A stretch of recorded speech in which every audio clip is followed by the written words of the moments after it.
I could not believe what I was seeing.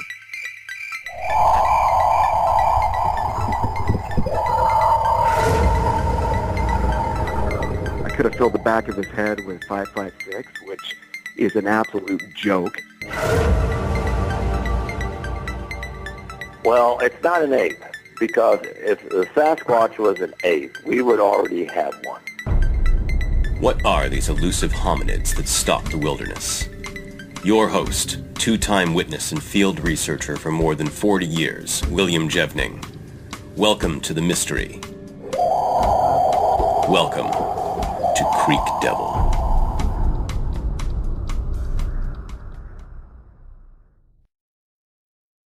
Hello everyone, welcome to another edition of Creek Devil. We have Debbie and Quinn joining us today. How are you folks doing this evening? Great. Awesome. It's the middle of, Oh, I'm sorry, go ahead. it's the middle of the week, so we're past.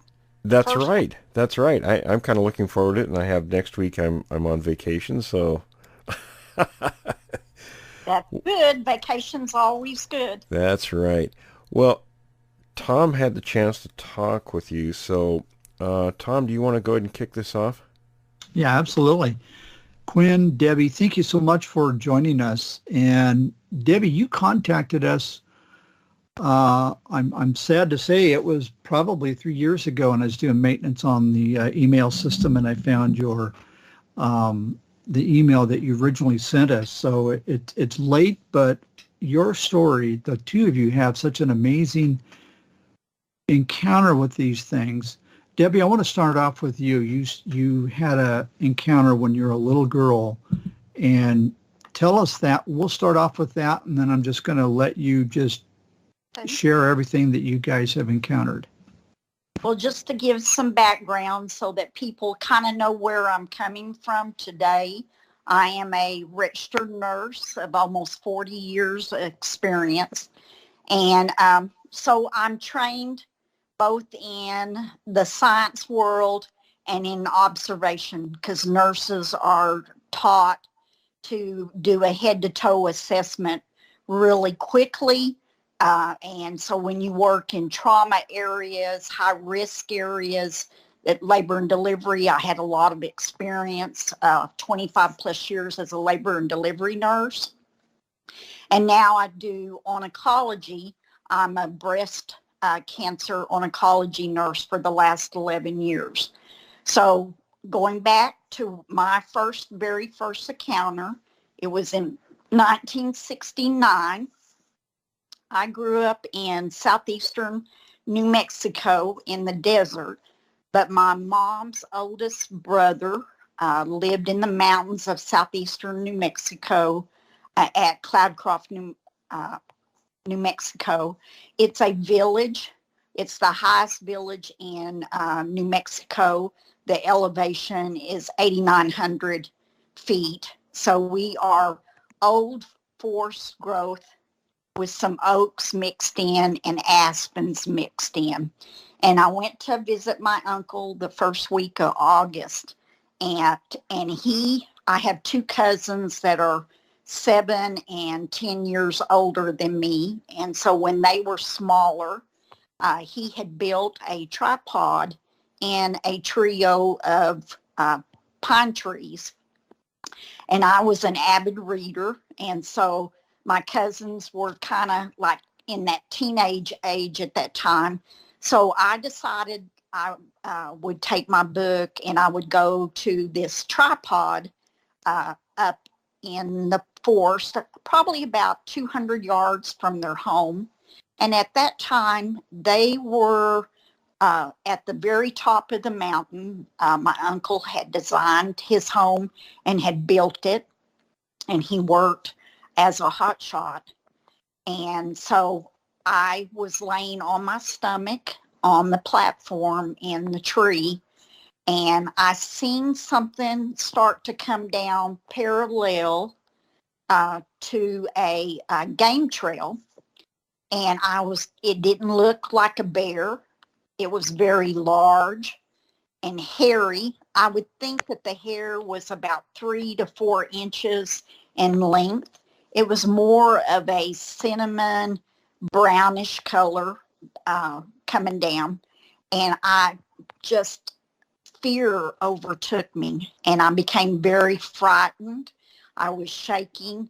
I even started having tears come down my cheek, and I dropped my book on the tripod, and I think this is when what I would call a monster at that time, because I had no idea what a Sasquatch or a Bigfoot was. I had not heard of those words. And I was just frightened. And I thought, I have got to get down out of the tree and get to the house. So I was trying to climb down the tree, and I think I jumped the last 6 feet. It was approximately 15 feet in the air. But in the meantime, I kept my eyes on this monster. That's all I could think of, was that it was a monster. And it seen me. I had a red polyester short, two-piece set on. In the high desert mountains of southeastern New Mexico, it is not unusual in the summertime, especially late August, that you could have temperatures of 90 degrees during the daytime. So it was one of those hot, late summer days that I was wearing this short set. And this creature crossed over the game trail and started up the opposite side, and he was there was some low bushes that he was grabbing a hold of. I never seen his feet. I did see his butt though, and it was very bubble-like. So the glutes, when you're a little kid, you don't understand the anatomy of the animal that you're seeing. And so I called it a bubble butt, but I ran to the house and I was crying. My uncle had just come home from work, and he was trying, and I was telling him, I said, I seen a monster. I don't know what it is. It was just huge, and it was big, and I kept using my arms and spreading my arms out. And so I was approximately, I think, about 48 inches in height, and it was wider across the shoulders than I was tall. And it took like 3 to 5 steps, and it was at the top of the mountain, and it turned its body, not its head, but its body, and it looked at me, and it kind of had a short, kind of scraggly beard that went down like just the upper third of it, and it had a very round head. It did not have a conical shaped head. It didn't have a real pronounced brow ridge either. So when my uncle got me in the house, and my aunt got a cold washcloth, and she put it on my face, and I just kept crying, and I was hysterical, and I was shaking. I'm sure I was in shock. He told me, calm down, tell me what you seen. So I described it. And because I was an avid reader, I was very descriptive to him about its muscles across its chest, that it had these big thigh muscles that I could see in the front that were almost like separated in the front. And so he finally got me calmed down, and I was hiccuping, and he said, well, I have a friend. And this friend, he went to the phone and he called this friend, and come to find out, this friend was a Mescalero Apache that came and talked to me. And he had me re-describe the animal to him. And he told me, he said, they are a hairy people. And if you do not harm them, they will not harm you. And I guess I accepted it in my innocence of a 9-year-old child of wonderment, that it was just this animal that lived out in the forest. And I can remember that I kind of dreamed about it that one night, but I didn't have nightmares about it. So fast forward to 2011, when the show Finding Bigfoot came out. It brought back the memories of seeing a Sasquatch. And so I approached my husband and I told him about what had happened. I had not really talked to anybody other than my aunt and uncle about it. So I started becoming kind of an armchair investigator. I read everything I could find on the internet to quench my knowledge of what I'd seen in this, whether it was an apprehension or something that could hurt you. I didn't still quite understand, but my knowledge, thirst for knowledge came out. And so the BFRO was having open sessions where you could pay to go and do a trip with them. So in 2012, my husband and I went on a trip with the BFRO. And Dennis Fall was the guy that was in charge, and there was about 20 of us there. And we were in Colorado outside of Jefferson, Colorado, on this expedition. And we didn't ever see one there, but we had wood knocks. We found footprints down near the creek where everybody was kind of camped at. So the following year, and my husband and I decided that we would go again on another trip with them.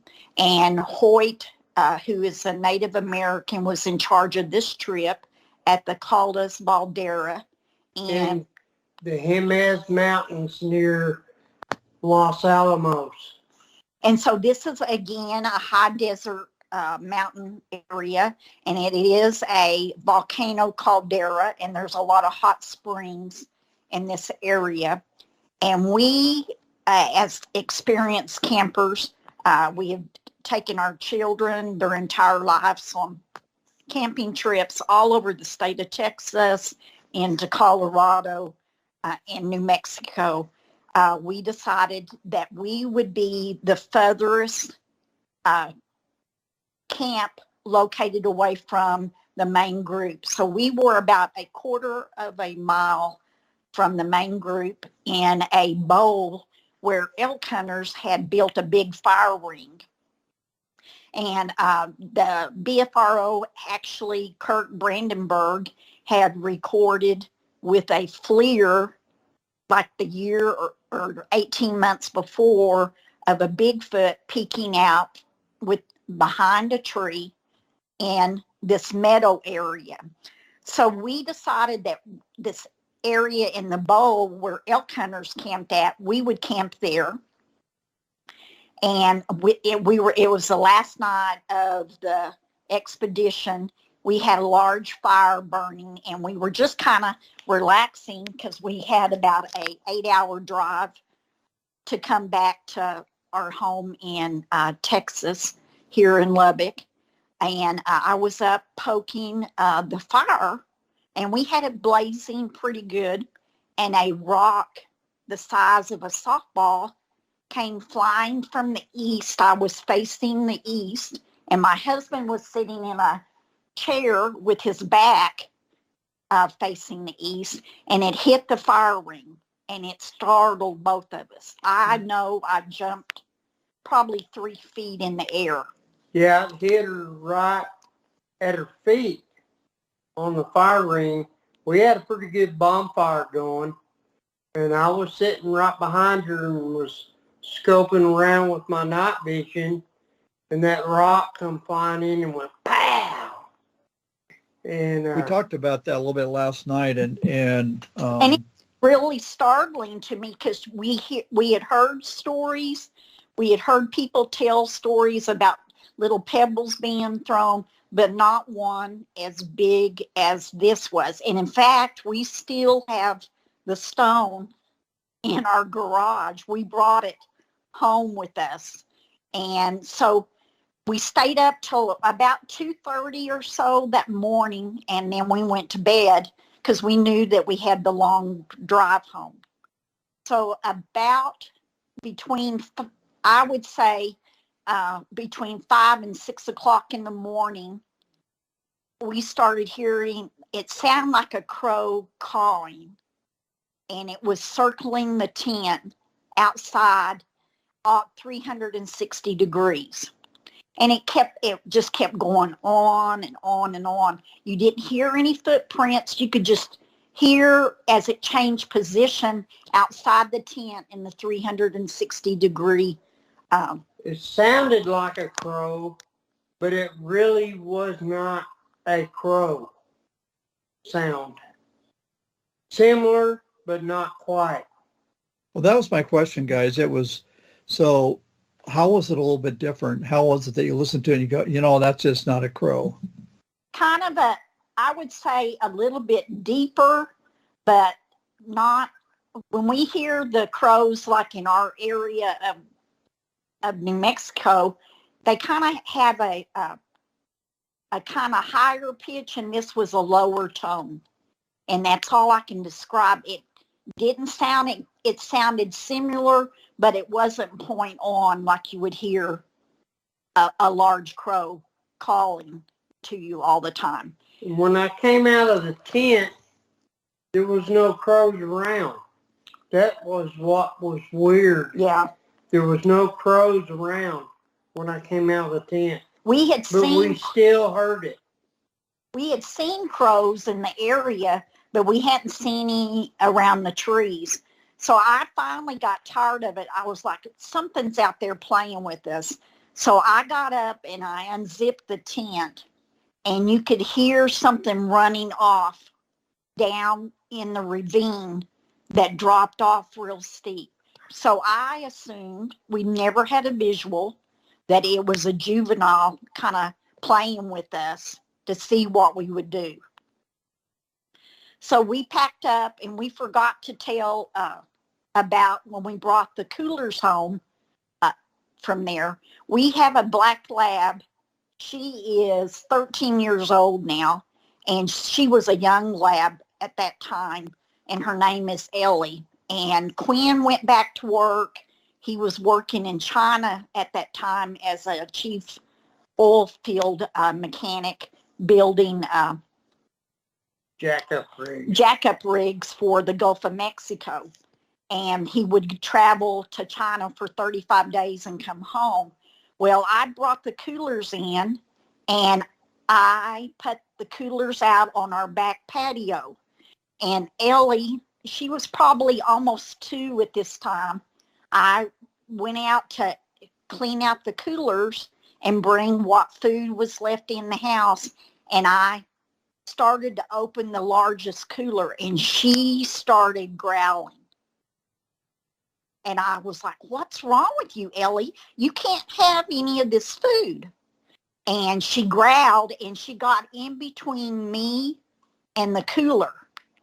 And I just thought that was really weird, that maybe we had our coolers up on the tailgate of the back of Quinn's pickup.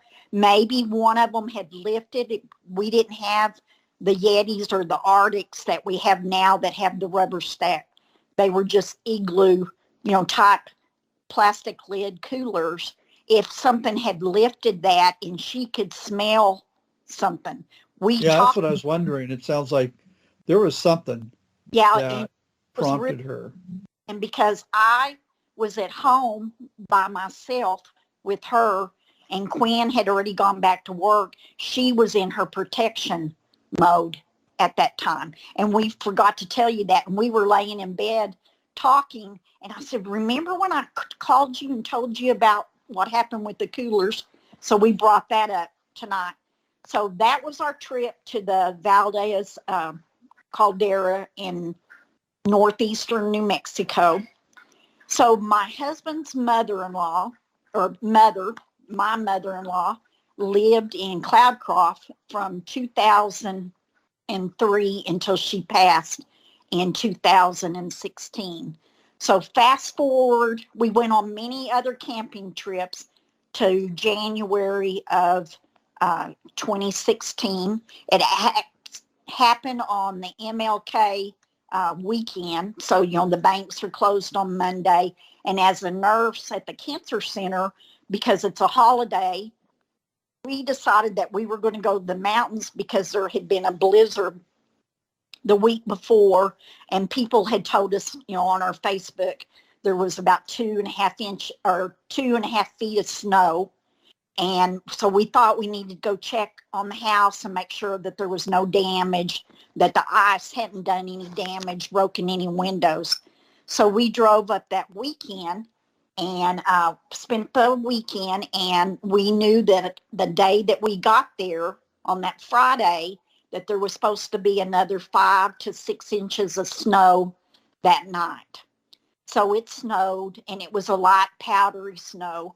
We got up the next morning, and this was on a Saturday on the 15th of January.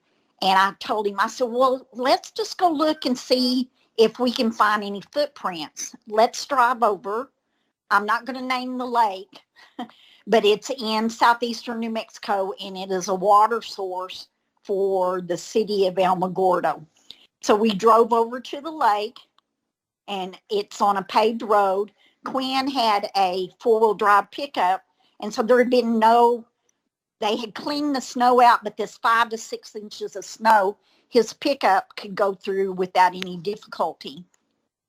And we came around one of the curves going to the lake, and I could see footprints coming down at about a 45-degree angle of the mountainside that were all just in line. And we stopped the pickup. I got out. I started taking pictures. I said, Quinn, this is a juvenile footprint. It was a little bit bigger than my foot, and I wear a 6.5, but it was a lot wider than Yeah, my it looked foot. like they came down the hill toward the road and slid a little bit and then stepped out on the road, and you could see where the snow had stuck to the feet and stepped out on the road because it was paved. And then he went on down the road towards the lake. So we got back after we took those pictures. I said, well, let's go over on the backside and see what's going on. So we come around another curve. Well, the lake is frozen at this time because it's in the middle of January. And crossing the lake, there was all these single footprints going from where there was a lot of vines going up to an area that had been burned the previous year in a forest fire. Yeah, and it was heel to toe, straight line track, probably about a quarter of a mile on the end of the lake going straight up into the woods. So we got out and parked the truck, and we walked about a half a mile. There is a stable that is private property that butts up to the national forest. So we stopped at where we were going to be entering private property, and it had started snowing again, and it was mid-afternoon. So we decided that we would just walk back to the truck and get in the truck and come home because it was going to be dark in a couple of hours. Well, on the way back to the truck, the sun came out just right through the clouds, and we could see that there was a cave on a real steep incline on the mountain on the west side of the road.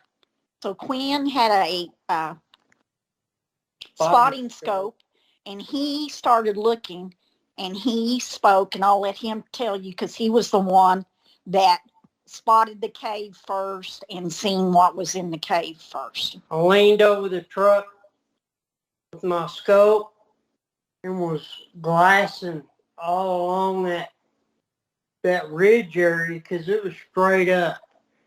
And I went up about, with my scope, seemed about 50 feet when I spotted this cave. And I looked in there, and I zoomed in, and I told Debbie, I said, man, there's something in there, and it's moving around. And I said, I can see like a face grimacing inside the cave. And then I could see behind it, behind the face that was grimacing, it looked like a smaller one, but it had a cone-shaped head. You could see its eyes. You could see its brow ridge. You could see its nose. But from about the chin down, it was covered because the big male was right there. He didn't have a lot of hair on his face, but he looked pissed.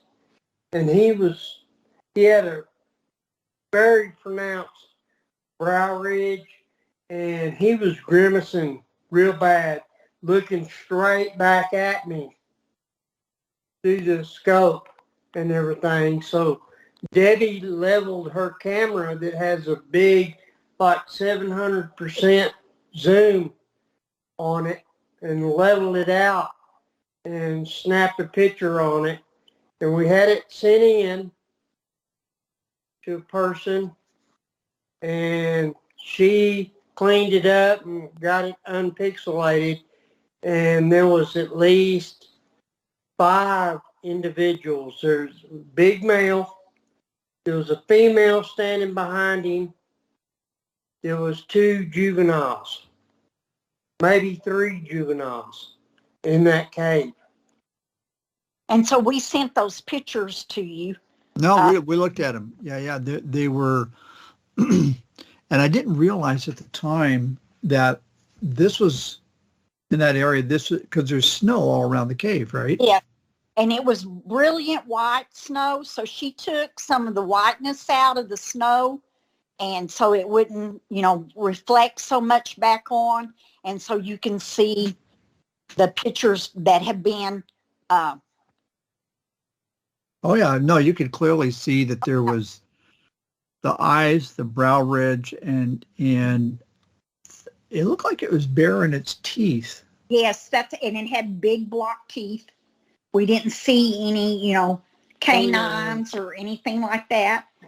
He had a very kind of a round head. I wouldn't call it a conical head, but the male, my interpretation of the male is different than Quinn's interpretation. To me, the way he's standing, he has hair on his face. It's short hair, but it's very groomed.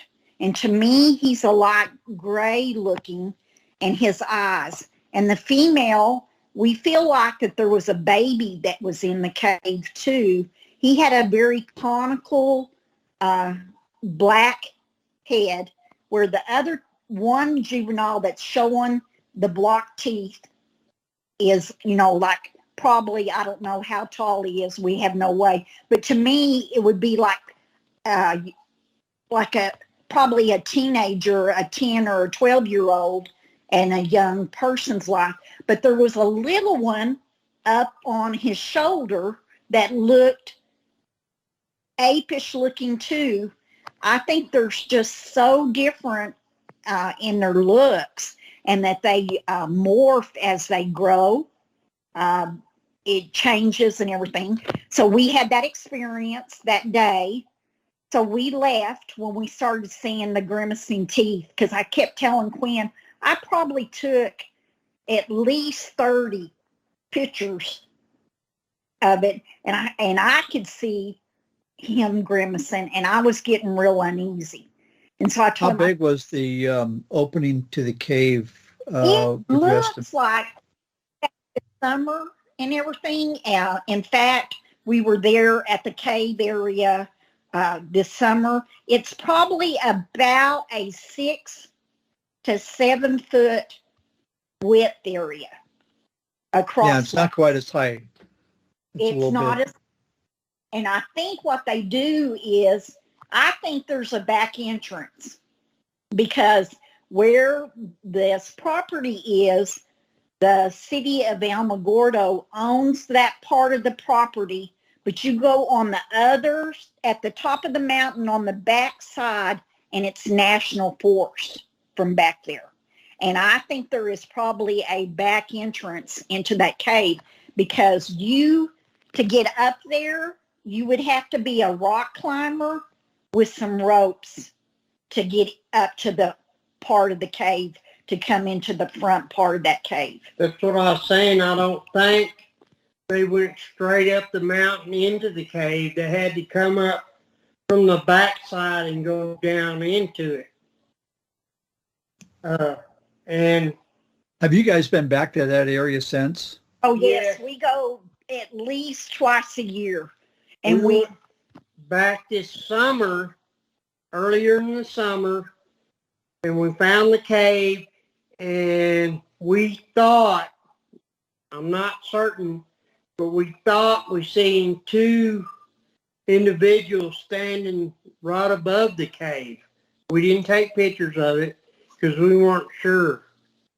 But we thought we seen two individuals above the cave, and I'm pretty sure they winter inside there and everything. You know, you think about it, it'd be a good place oh, yes. for them because it's And impossible or nearly impossible for people to go in there, Right. And they can harass see them. coming and going from both sides. And it's just a real kind of a unique area right there. There's a bunch of boulders, like a boulder field kind of off to the side of it too, because this cave opening is separate from where the actual boulder field is at. And I think, because we've been back there before and we couldn't see it very well, but this summer when we were there, we could see it really well. And it was just unusual. But there's been a couple of fires back there, and I think that's where they hold up over those fires because they directed the stream flow for the Alamogordo watershed, and they dredged all that lake out. It was beautiful and clear at one time, but all that soot had run down from them trying to put out the fires, and then it started again. So they had to redo it, but now it's all filled back up again, and it's just beautiful back in there. There's all kinds of food for them. There's deer, there's elk, and there's turkey, and nice clear water for them to drink. So we feel like there's probably at least 2 clans up in there in the lake area where we visit. Well, we've kind of talked around to people. We have a Mescalero Apache friend, and he thinks that because of this, what I call islands in the sky, because of the mountain desert there, it's only about a 60 square mile area. So it's a unique eco area for them. They have clear mountain water to run, and they know where the waterfalls are. This year, because of the monsoon season, that area of southeastern New Mexico received from about the 1st of May through the end of July of over 36 inches of rain, which is a huge monsoon. It's been real dry the last couple of years, and they've had some wildfires that come in that burn up right up to Ruidoso, and had to have, firefighters come in from other states to help put it out.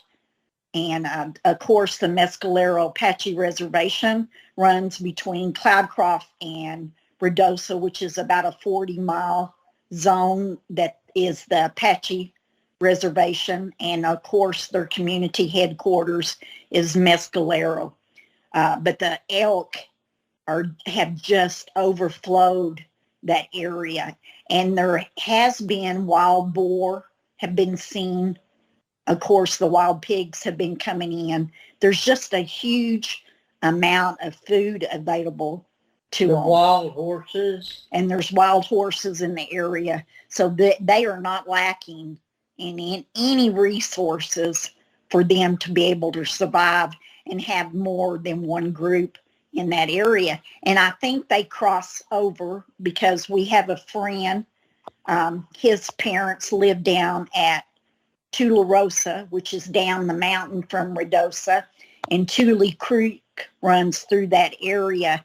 And he goes in down at the creek all the time. And there is, I can't say if it's just the one clan, you know, over moving in, or if it's more. I believe it's more than one clan. But they're, the crops that are grown in that Tularosa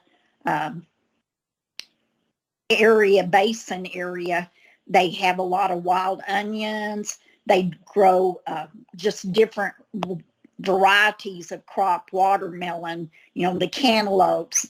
They have potatoes that are grown in that area. It's just... And they raise goats. Goats have been missing. They raise sheep, and there's been several sheep missing. And domestic hogs, they come up missing too. The domestic hogs do. They love pork.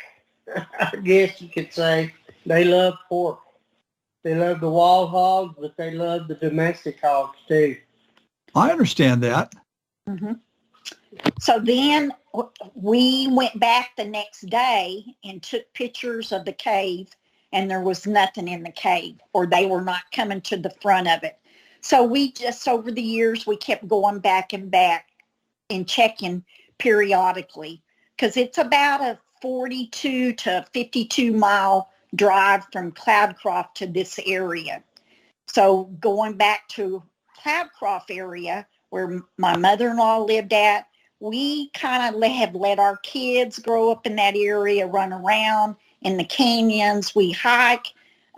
We've taken the ATVs out. There's a lot of mountain bike up in there and everything. There's a lot of activity that can be done that is family orientated. So Quinn and I was there the New Year's Eve weekend between 2017 and 2018. And this happened on December 31st of 2017. There was no snow that winter. It was a real dry winter. And so we decided that we'd take our dogs when we would leave home here in Lubbock and travel to Cloudcroft to stay at the house. We took our dogs out. We weren't going out to do any kind of investigating, not setting any recorders out. We set our recorders out quite often and catch stuff on, you know, sounds on our recorders. But we decided that we would take our two dogs that we had at that time. One of them was Ellie, our black lab, and then we have a little rescue dog that is half lab and half long-haired dachshund. She has the long-haired dachshund body, but the lab personality, and she tries to be the alpha of our dogs. So we were walking in on a trail that we didn't go in on very often, but it was a pretty cleared off trail. It was wide. We know that elk hunters like to come in and camp on this trail. So we were only going to hike in about a mile and come back out. And it was around 50 degrees. I have a video. I don't know if I sent the video to y'all, Tom, or not, but it shows Quinn was climbing over a deadfall, and I was filming him, and I was setting up the scenario for our friends, because I was going to post it on Facebook, that we were out in the forest and we had our dogs with us, and we come upon a little, like a tent that had been made of wood that an elk hunter had set up. And I was spanning. I've learned to film real slow when I am spanning around. And I got to one point in the film, and I could see, only what I could say is two juvenile Bigfoot. One of them was very much chimp looking, and he was squatted on his haunches like a toddler will squat. And there was another one. He didn't have a lot of hair on his face, but the second one was all black. He had hair all over his face and almost looked like he had a little snout going on. And they had a little X. They were underneath a pushed over pine, a lateral pine, and they were kind of in the pine limbs. It was probably a 20-foot that had been pushed over and kind of broke, off probably 10 or 12 inches above the ground. And they were in, so that if you weren't looking just right and you knew what their colors were, but because we had other experiences and I had seen some pictures of some friends of ours that had caught some juveniles, this one that looked like a chimp just stood out to me. And I was almost shaking. And just as I started to take a step forward, I was probably about, I want to estimate 35 feet away from them. Just as I started to step forward, the little chimp one duck walked backwards and he disappeared more into the limbs.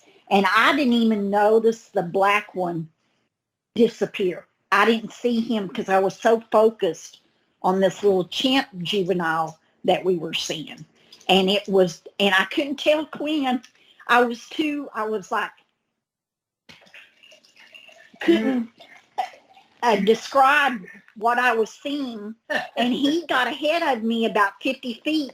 And once I got up, I sped up my walking and I got up to him and I said, I just seen 2 juveniles. And he goes, well, why didn't you say anything? I said, I didn't want to know if there was a big male or a female, or if we walked into a nursery area where there was maybe an older one. I just got a real uneasy feeling about that time, and I felt like we needed to walk back out. And I told him, I said, I think we need to leave. I think I've seen something that I wasn't necessarily supposed to see. We've always we've captured structures, very intricate made structures, like something a human would build, but not quite. The limbs would be all interwoven and everything, sort of like a bedding area for a juvenile when the adults go off hunting and everything. We've seen X structures up in there, teepees, bows. Man, you can't believe the many structures we have seen up in that area. And now, is it just pretty much in that one area, or have you seen them in other places? We've seen them in other places. Like I told you before, we have a group of friends that from about 2015 to 2019, we were going down into the big thicket in East Texas a lot and doing primitive camping off of the Lone Star Trail down there. And we trust these friends. One of them is more than one. There's 3 of them that are ex-military. One of them is a professional tracker. One of them had been a sniper in the military. And we learned a lot from just being around them, what they were showing us, how to find tracks.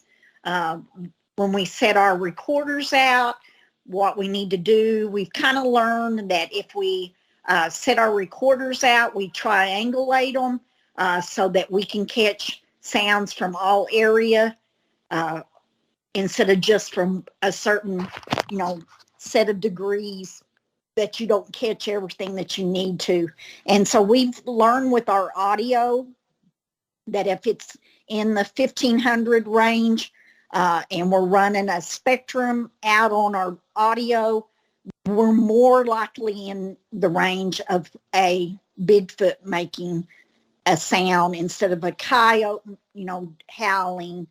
We've even caught a bobcat a couple of times on our audio because they can do just such a huge variety of sounds that they can make with their vocals. It's just unbelievable. And it's kind of, if you don't know what those sounds are from a bobcat or even a cougar, and we have cougars in southeastern New Mexico, at least once a year, the game wardens are posting a picture, and those cougars tend to get in that 200 to 250 pound range because they're killing elk. 5-inch paw tracks. I'm talking huge tracks that sink way deep in the soil. I'm talking huge mountain lion tracks. Yeah, these are big cats. Yeah. Because they're there's nothing else that's going to prevent them, from taking down what they need to. And the elk are so prolific through that area.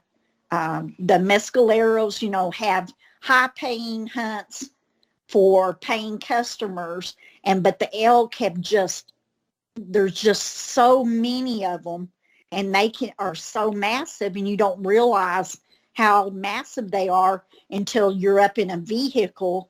And Quinn currently has an F-250, and there's elk in our area that are taller than his F-250, 4x4 on his Ford pickup truck, that their heads will be above his truck. And so there's just so much variety there. It's just crazy what we have seen. And I don't claim to be a researcher. We do this because we think it's fun. We go out, we do the primitive camping. We want the experiences. If you just be a camper, a lot of times you can draw them in. We always have a recorder at the campground, because sometimes when you get right out, you'll hear some wood knocks. The ones that are in that Cloudcroft, Ruidoso area, I have not heard the classic, what you would call the classic Ohio howl or a scream in that area. They do what sounds like crows calling all the time, and they will come in and barred owls. Or the barred owls too. And, the barred owl, in how I always figure out that it's not an owl, at the very end of when the barred owl the fake barred owl is doing, it uptakes to a higher pitch, like its voice breaks at that point. And so, but they're quiet. You'll hear some wood knocks occasionally, or what people might call rock knocking or clacking, but they're pretty quiet, not unless you get way far out in the forest. And we were on a hike in the big thicket, Sam Houston National Forest, and we went out one night, and there was about 6 of us, and there was this one girl that had been in the Navy and everything, and we walked up in there about a quarter of a mile, and there was this pond. So there's about maybe 7 or 10 of us, and we stopped right there at that pond, and we sat there for about 30 minutes. Nobody making a sound. Nobody saying anything.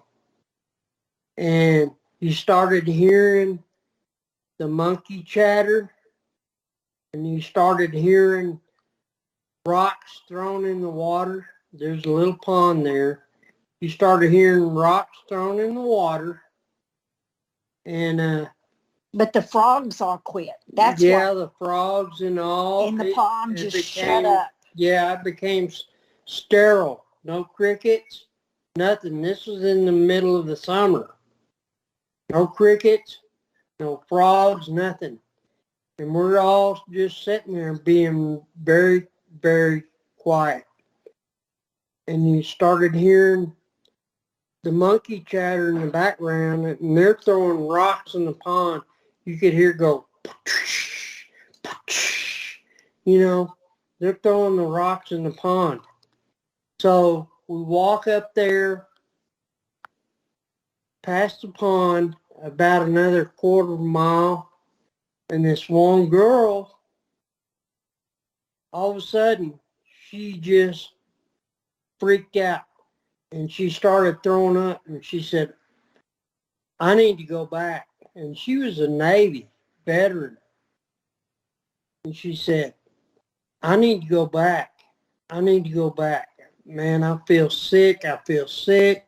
She was scared. Up. She didn't throw up at that time. She waited until we got to she was scared and everything. So we all headed back. We started back, not real fast, but we could hear something paralleling us. And we had our one dude in front of us with a lever action 30-30. And I had my Glock 23. And then my wife was behind me. She wasn't armed. But we started out there, and you could hear them walking beside us, and we would stop, and they would stop. And then we started out again, and you could hear them start with us parallel, and we would stop, and they would stop. And finally, we got on out of there, and we didn't ever hear anything again, but that was crazy that night. So do you have any questions that you want to ask us, or? Well, I had a little bit of a question, just on the person is that the same person we talked about last night that got sick? No, totally different. I had forgot about her. She only came one time with us while we were in South Texas, and that was her first and only trip with us, and she never came back ever to that area. Or not with our group, she didn't, and everything. She got so upset that night. I don't think she was mentally prepared, even though she had been in the military and she was armed, trained, and she was carrying arms at that night. Yeah, 45. But I had almost forgotten about her because we had only met her that one time on that trip. But the one that we talked about last night, he's a professional tracker. Him and another female that's a friend of ours and another ex-military, and I went into this area that we have a special name for, and we were going to go in and just have a sit down. And so it comes off of a forest road, and then the trail. Our friend, he had it mapped out on his GPS that we were going to go into a certain area. So there's 2 females and 2 males. We all sit with our, back in all 4 directions. I was facing the south, and my friend was facing the west, and then the other female, she was facing the north. And then our other gentleman friend, he was facing the east. Well, we have 2 FLIRs, my husband and I do. And Quinn was working in Saudi Arabia, so he was not on this trip. I had traveled down there to be with our friends for 4 days for this. And I brought my FLIR up to my eye.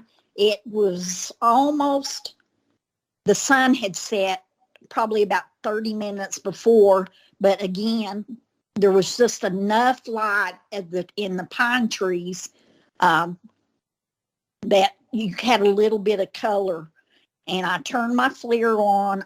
We have one that goes from black to white or gray to white, or you can use it in color. And I thought, I'm going to put it on color.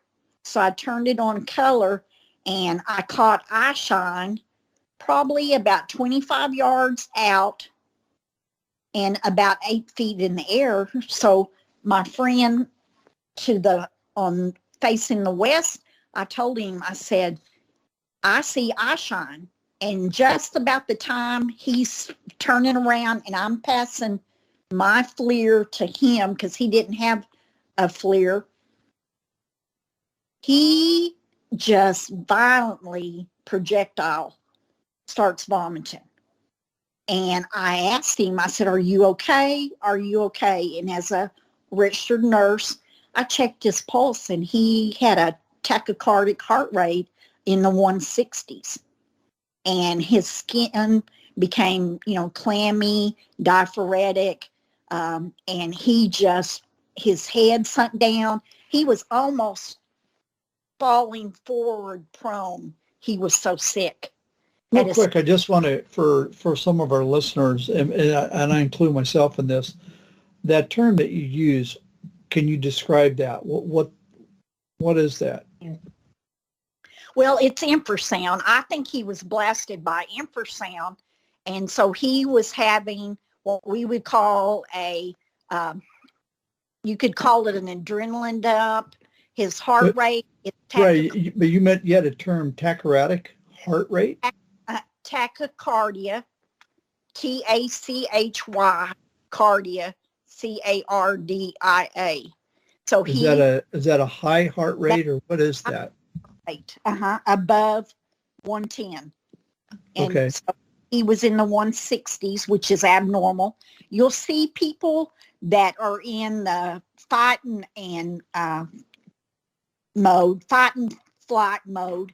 It's an adrenaline. You start adrenaline dump into your bloodstream, and so you're having a physiological response to the hormones being dropped into your bloodstream. And so this is something that can actually, your anxiety, and maybe if you're dehydrated, yes. I don't know if he was or not, but if you combine those things together, could that cause this? Under distress, or if you're having, a cardiac issue or a hypertension issue, those kind of problems can reflect in those same side effects, the tachycardia, the racing pulse, your skin being cold and clammy, and then switching to the sweating can occur on there. And it's an accumulation that kind of cascades from one thing to another. And people can relate to it when they're having panic attacks, anxiety attacks, when you are a nurse and you're having to do a code status when someone is heart rate has stopped and you're doing a code blue and you're trying to resuscitate. Well, your body kicks in because you're using all your resources because you want to do the very best when you're doing your compressions, your heart compressions, and when you're doing your rescue breathing, and until you can get a arrhythmia back to make the person either responsive and become alert again, or unfortunately a demise can occur if you can't get their organs to respond to this. And so I told him, I said, are you okay? And everything. And he just kept vomiting and vomiting. And so our other female friend, she finally told him, she says, I think you need to listen to Debbie. I think we need to get you out of here. This is not the ideal place that we need to be at right now with this happening. And this was, early evening, 9 o'clock is in Texas time, 9:30. It's still kind of semi-light in the late summer because it was in September that this happened. And so we started walking out. We did not run or anything, and we were using the GPS to go back out because there was not a trail that we were on. I mean, it's just forest back there. And so we wanted to make sure that we got back to the forest road where we would be orientated so that we could get back to our camp safely.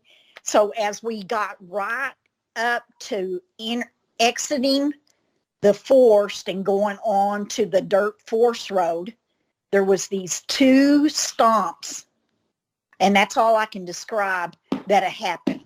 Like they were signaling, hey, they're leaving. We drove them out. And so by this time it was completely dark.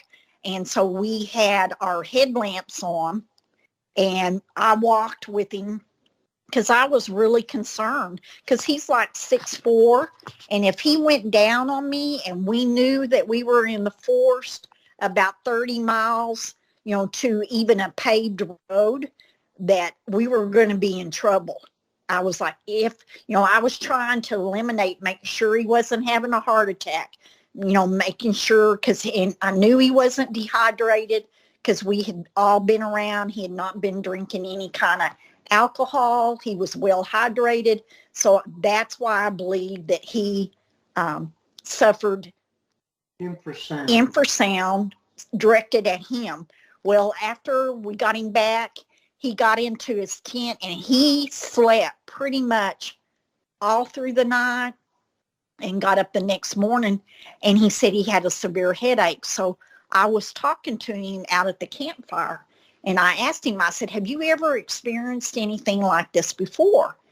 And he told me that the previous year, in the same area we were at, not the exact same spot, he had experienced a similar incident there before, but he didn't get sick at his stomach. He just knew that his heart was racing, that he was sweating and all that. And so he felt like that he was vulnerable, in his opinion, to infrasound because he had flipped his body around so that he was facing the same way so that I could hand my FLIR to him. So that is just something that I personally have witnessed, if it truly is a reaction to infrasound. And it can be, if I had not been an experienced nurse and had not seen things like this happen with people in critical car accidents, trauma, I might have been overwhelmed too by watching this gentleman suffer these side effects. Well, listen, guys, you guys just had some really good encounters and good information. I'm glad that we finally got to connect. And what I'd like to do is, we're about to run, we're about out of time, so we're going to wrap it up here pretty quick. But what fascinates me is that cave. So if you guys go back to that cave again, can you do us a favor? Take a few pictures of it and send those our way. I'd like to see that, from a different lighting, right, light conditions, and different time of year and that sort of, and also a far away one. So, a distance, so we can say, oh, okay, there's the cave up there. Right. I love that cave. Yeah, that truly, for us, is if you could have a sighting that where you're not frightened like I was when I was a child, versus that's the kind of sighting that you would like to have. Maybe not so many in there, because not unless they jumped out of the cave and jumped down the side of the mountain 200 feet, they were not going to get to you quick. That was my next question, though. You guys going to get some crampons and ropes and climb up to the cave and check it out? Yeah, because to get up that way, you would have to have ropes. You just could not climb up because it's too steep. Right. Well, that was dry humor. There's no way. I didn't think you guys would ever go up there. Well, I'm too old. Well, listen, Debbie, Quinn, thank you guys so much for coming on here. We really appreciate that. Yes. And we'll keep in contact, and we'll do that because awesome. we have bought this summer up in that where we're going to retire at in the next 5 years. And so when we go back up, we'll probably go up around Thanksgiving time. We'll take some pictures and try to do some in the early spring too, so that y'all can have them. Oh, awesome. We really appreciate that. Yeah, absolutely. Okay. Well, thanks, guys. It's good talking to you, and I'm sure we'll be in touch again. Absolutely. Down the road. Yes, sir. Thank y'all. Thank you. All right, now. you guys have a good one. Good night now. All right, everyone, stay tuned for the next segment. Welcome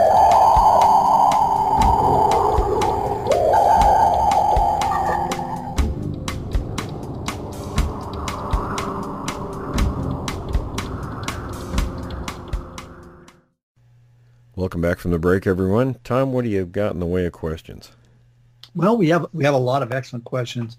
And again, this is a huge shout out to everybody out there who sends in questions. We really appreciate it. You guys keep the show going. And real quick, I just want to say, if you want to support the program, just go to patreon.com/Creek Devil, and you can become a Patreon member. Okay, so we got a gentleman here, Tony from Australia. He wants to know, Will, are there any reports that you're aware of grizzly bears and Bigfoot having a brawl? Well, there were stories of it. I don't know how confirmed they are. There's the one that really sticks in my mind wasn't necessarily a brawl, but there was a story of a couple of guys on a fishing boat. And I want to say it was on a river, but I can't remember for sure if that was or not. But anyway, two guys, and they see this grizzly. Now, they're fairly close to the shore. I think it was a river, some kind of a channel where it was narrow, so they couldn't get too far away from the shore. And this grizzly comes out, and they were afraid it was actually going to come and get on the boat. But it stands up, and then all of a sudden it's sniffing in the air, and it takes off running, just bolts dead away quickly.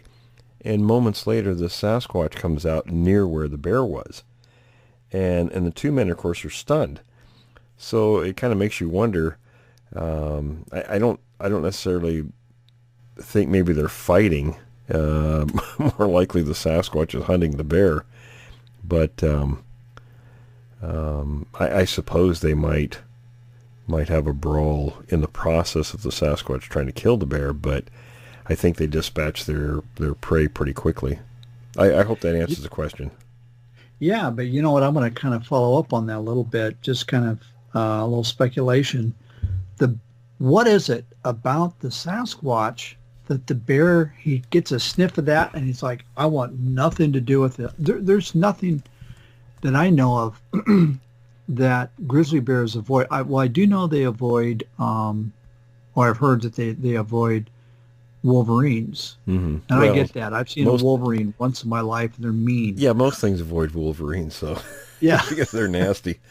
Yeah. But, well, you know, I mean, everybody thinks, you know, a grizzly or a brown bear is the top of the food chain, but then you're talking about a Sasquatch that's an apex predator, so that's a little bit higher on the list. That's probably probably why it took off. You know, if that's. I'm just curious.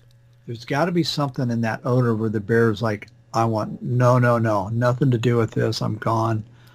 I just find that interesting. Bears have a really good sense of smell, so you know they can smell things a long ways away, and I'm sure they're well versed in what these things are and what they're out there doing. Right. Yeah, very interesting. They don't want to become the ham sandwich. No, the bear sandwich. Well, and one other animal I might potentially add, a little animal, but the skunk. I think they avoid skunks as well for good reason. Yeah, I have no idea.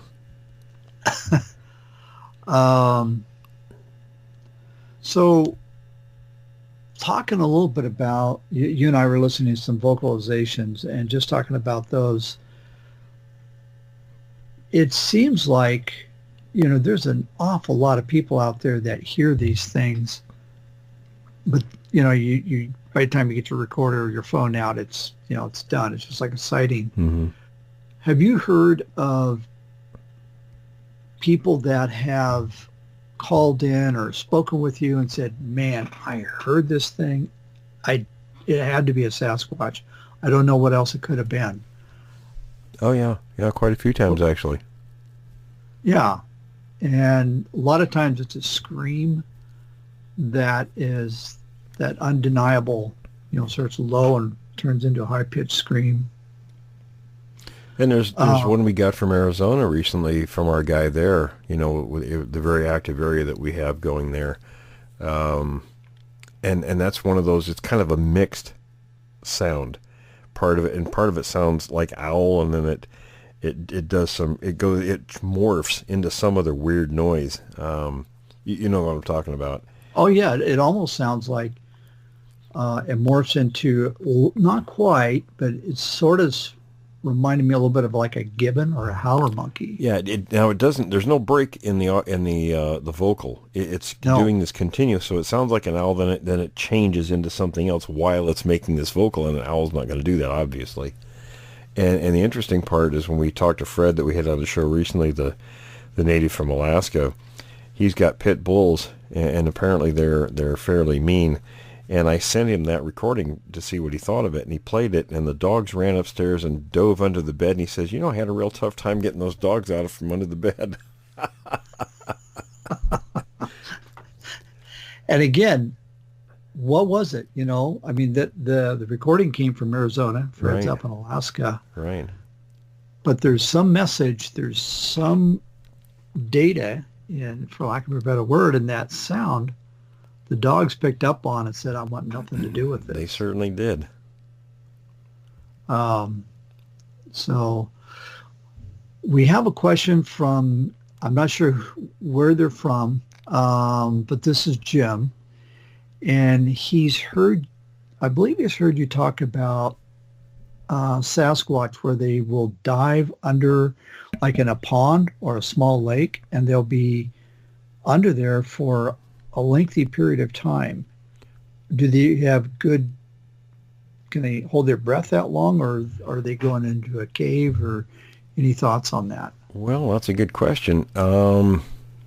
I've talked to people who say that there's, in one particular area, I won't mention the area because the people there don't, they want their privacy respected, so they don't want a bunch of people going there and snooping around. But they said that there are a lot of subterranean caves around the lakes in that area, and their belief was that the things were diving in the water and going into these caves. There are plenty of accounts where people have seen them go underwater and, for an extended time period. Now, whether that's swimming into the water, or whatever it is they're doing, but that is what's been reported, sure. So they must have pretty good lung capacity. Yeah, it's interesting. It just makes you wonder what purpose, to go under those caves. Are they just going under there to, maybe it connects to some subterranean cave system? Who knows? Yeah, no idea. Apparently the area has a lot of limestone caves. It's, it's just that type of country. Ah, okay. Gotcha. Okay. We have somebody here, and I apologize. I'm not even going to try to pronounce the name, but it's Atine, Hein, from South Africa. And he says, on our last show, we mentioned a Bigfoot Yeti in Africa. And so this person wants to know, where do they occur? Where do they occur? Geez, we should ask. And I think the question they're asking is, what part of Africa have we heard about? Oh boy, that's what I was trying to remember. I should look at these questions before we start the recording. We'll have to revisit that with the answer because I don't recall off the top of my head. Right, and you and I talked about it because you had a video on it, and it was pretty interesting. I want to say it was East Africa, the Ethiopia area, but I don't hold me to that because I don't remember for sure. Yeah, I was thinking it was somewhere around there. Okay, so I'm going to mark this, and we will come back to this question with an answer. So thank you. And, we don't always have the answers, and if we don't, we'll let you know. And there we go. We're not prepping here ahead of time, so Tom is throwing the questions to me cold. So, if I don't remember off the top of my head, then we will come back to it and give you the answers. Okay, so now we've got Danny, and Danny says some time ago he said he came across a study about the. Just reading his question here. Okay. talking about the forest fires and the unburned areas. So his question is, he wants to know, how does this affect, fire and deer? Generally speaking, plants and animals that prefer open fields and nutrient-rich soils will benefit soon after wildfires. And while other animals prefer the deep, dark forests, what are your thoughts on post-forest fire? How does that affect the game, and could it affect Sasquatch? Okay. I wouldn't say a lot of these animals prefer open grazing. Some, because, that's, if you're out in the open, you can be seen by predators. So when you're out, you don't often, you do see deer out, but it's not for extended time periods. So they just kind of, deer will, I can't remember, there's a term for them, what deer do. They don't just stay in one spot and eat. They'll move, and they'll take a bite of this and a bite of that and a bite of something else, you know what I mean, as they're moving along. And they have a term for that, and I can't remember what it is offhand. I put it in my first book, Notes from the Field. So, but anyway, getting back to fires and all that, the fires are actually really beneficial for a lot of animals, because as you and I saw in your area, Tom, a month or so ago, where those areas burnt last year, they're just lush with green leafy plants, and the animals that eat that stuff, they thrive in that environment after the fires have gone through the areas, and then this stuff starts growing again. Yeah, absolutely. It does. And I saw a report on this from the Forest Service, how, because it was kind of discouraging, having these fires. You're like, oh my gosh, this beautiful forest is gone. But it actually does a reset, kind of a cycle reset on a whole new ecosystem, which goes through, there's 12 years of, the little animals, bobcats and hares and even the owls and that sort of thing. And then it progresses on. So it really brings about almost like an explosion of vibrant life back to that area. Yeah, it does. And that charcoal provides a lot of nitrogen to the soil. So it's just a natural, really good fertilizer. So, it's, it doesn't, we look and say, oh my God, look what happened to that area. It's awful. But it's natural, because lightning strikes have been going on forever with forest, and forests burn, but they bounce back with this really abundant life, and the plants are the basis for the food chain, so everything else benefits from that. And just a quick comment, some of the pine trees actually require fire in order to propagate. Yeah, right. They've got those pine cones that are basically like green concrete. Yeah, it takes the heat to open them up. Yeah, it really does. It sure does. Okay, so Danny wrote us, and he says he bought an off-road electric bike for trips and camping and that sort of thing. So pretty cool. And has a range of about 15 miles. So that's excellent. He wants to know if there's any ideas what as using it for. It sounds like what he wants to potentially use it to find these creatures. Excuse me. And is he putting himself at risk? Well, I wouldn't go alone. Good point. And not just because of the creatures, but we talked about it before. There's cougars and bear and all kinds of things out there you want to be careful about. So, if you're moving along on a bicycle, it's to those animals, you're like you're running. And that kind of triggers a natural response in predators. So you might be chased by something you don't want to be chased by. That's a good point. And I just thought of something. If you're on a motorcycle and it's loud, it's probably a deterrent. Something like, a mountain lion or pack of wolves or something like that. It may be just the sort of thing. But if it's quiet, yeah, you don't have that. So you don't have that in your favor. So yeah. And not only animals, but we were taught in outdoor classes that a 4-foot fall is fatal in the wilderness. It can be, sure. You injure your leg, or you're spraining an ankle That's a reason in you don't. town, Yeah, it's a reason you don't want to go alone. yeah, never go alone. And so that's our thoughts on that. And then this person wants to know, Jim. So we got a couple of guys named Jim writing into us. He wants to know if the coloration is it dependent upon their age, or is it dependent upon the region that they live in? It's probably just genetics. I don't know that. I mean, nobody knows yet, of course, but for sure. But some of it's age, because the juveniles are almost universally reported as jet black. Sometimes they retain that color when they're adults. Most often they turn that kind of a cinnamon brown color. But there are other variations. Sometimes they're just brown. Sometimes they're gray or white. And those are the rarer ones. But so I mean, even in different parts of the country, we get the same reports of coloration.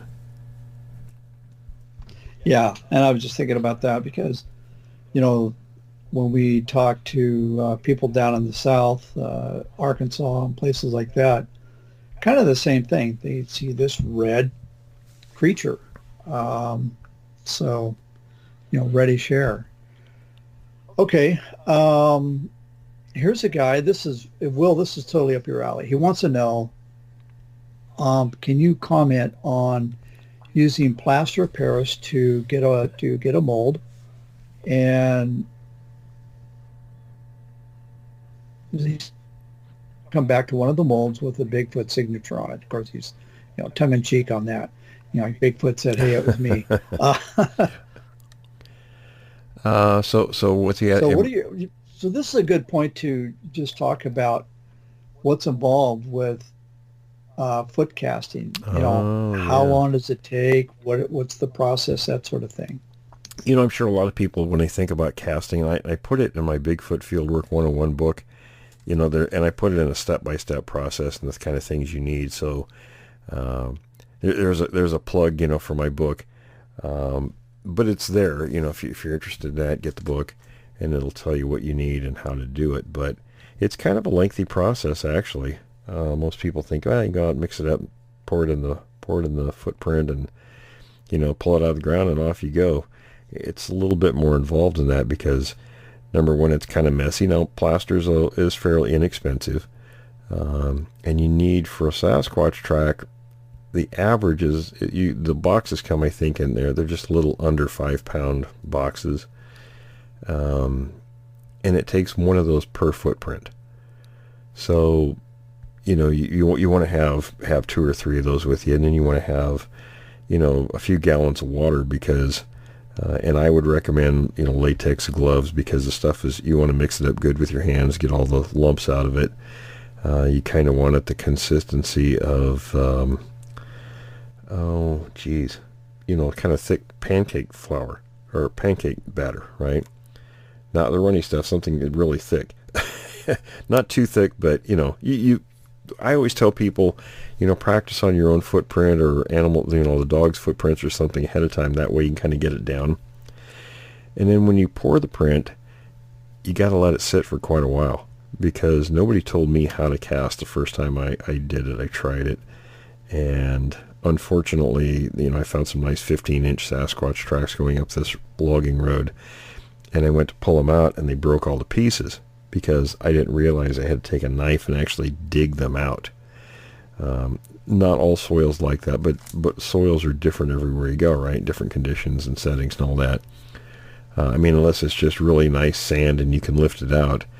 I always carry a buck knife in my field kit, and I let the tracks set up a couple hours, let them get good and firm, and then I dig down around them, and I'll take the whole, dirt and cast and everything, and I'll spend a couple of weeks cleaning it carefully, to make sure that the dirt goes, and, like with a rubber dental pick and things like that, just, do a little bit each day until it comes out nice and clean. But, that's kind of the process behind it. Oh, that's interesting. Excuse me, I didn't realize you'd spent up to 2 weeks cleaning. Oh, yeah. After. I have a dental pick and a toothbrush, and you can get some little tools. You want to be careful not to dig the plaster, because there might be details in there you want to save. But those soft cleaning items, work pretty well to remove the dirt. And as the dirt dries over a couple of weeks, it comes off much easier, because sometimes it's wet, the soil that you're casting in. Oh, yeah, very good point. And if it's dry, it comes off pretty fast, but, Yeah, and you've got some excellent foot caps. I've seen them. Now, this guy also, he has a question, and I like this. He's got a kind of a train of thought about, while you're waiting for it to set up and dry, he's just wondering about the possibility that Sasquatch is A, watching you, and B, knows what you're up to. And do you really want to stand around somewhere for 2 hours or so? Well, I've never had any problems. Usually what I'll do, though, because it's kind of boring to stand around and wait for it's like, watching paint dry. It's kind of along those lines, right? You're waiting for the plaster to dry. And even if it's hot, like here in Northern California, it gets pretty hot in the summers, it still takes quite a while for that stuff to dry good, enough to pull it out where you can handle it. And that's another thing. Even if it comes out fairly clean, you don't want to handle it a whole bunch, because you can leave your fingerprints and stuff in that plaster. So that's why you want to let it set up good, and don't handle it a whole bunch right away. Let it dry for at least a few days. But I'll usually, and even bear tracks and things like that, I cast those too, and I'll pour them and then take off somewhere to some other area and do something for a couple hours. Then I'll come back, and by that time they're ready to pull out. Yeah, and that was one thing I was curious about, where this guy's wondering if the creature's watching you, and you take off and you come back and find that it's stomped on your... Never had that happen. Okay, well, that's good to know. I mean, they may watch you, but they're probably thinking, what a nut. Probably, yeah, good point. So just out of curiosity, ballpark, how many casts do you think you've done in your lifetime? Oh, God, I have no idea. Never thought about counting. Yeah. Lots, though, right? Oh, yeah, lots. Okay, so this guy, he's talking about episode 139, and I think that was Fred up in Alaska. 2,000 people go missing in Alaska every year. He wanted to know, where does this information come from? And in the last 10 years, that would be 20,000 people have disappeared. I don't know the answer to that. I know that I have heard that Alaska, out of all the states, has an extraordinarily high number of missing people. And I think a lot of that could easily be due to the remoteness of Alaska. I mean, the population density is very low compared to the other 49 states. But also, you got planes, you got float planes, you got people hunting, missing, so there could be a wide variety of reasons. Well, remember, a friend of ours up there recently said, too, that, a lot of people go to Alaska because either because they're past in the lower 48 or whatever is going on in their lives, and it's a good place for them to start over, and they just kind of drop off the grid. And, that's all part of those missing people numbers, of people just kind of, they vanish, but they do it purposely. Right. So that's, anyway, that's, I think this just had a concern about whether the stats were accurate. And so I think it would be something that probably is maintained by, the various police departments. Yeah, I'm sure the state probably has statistics on that. Yeah, I'm sure. But it's, again, I just want to say that I have heard that Alaska has an extraordinarily large number of missing people compared to the other states. So, and again, that could be for a wide variety of reasons, including, I wouldn't put it past to say that our topic is a contributor to that. Yeah, I mean, Maybe it's hard telling. Yeah.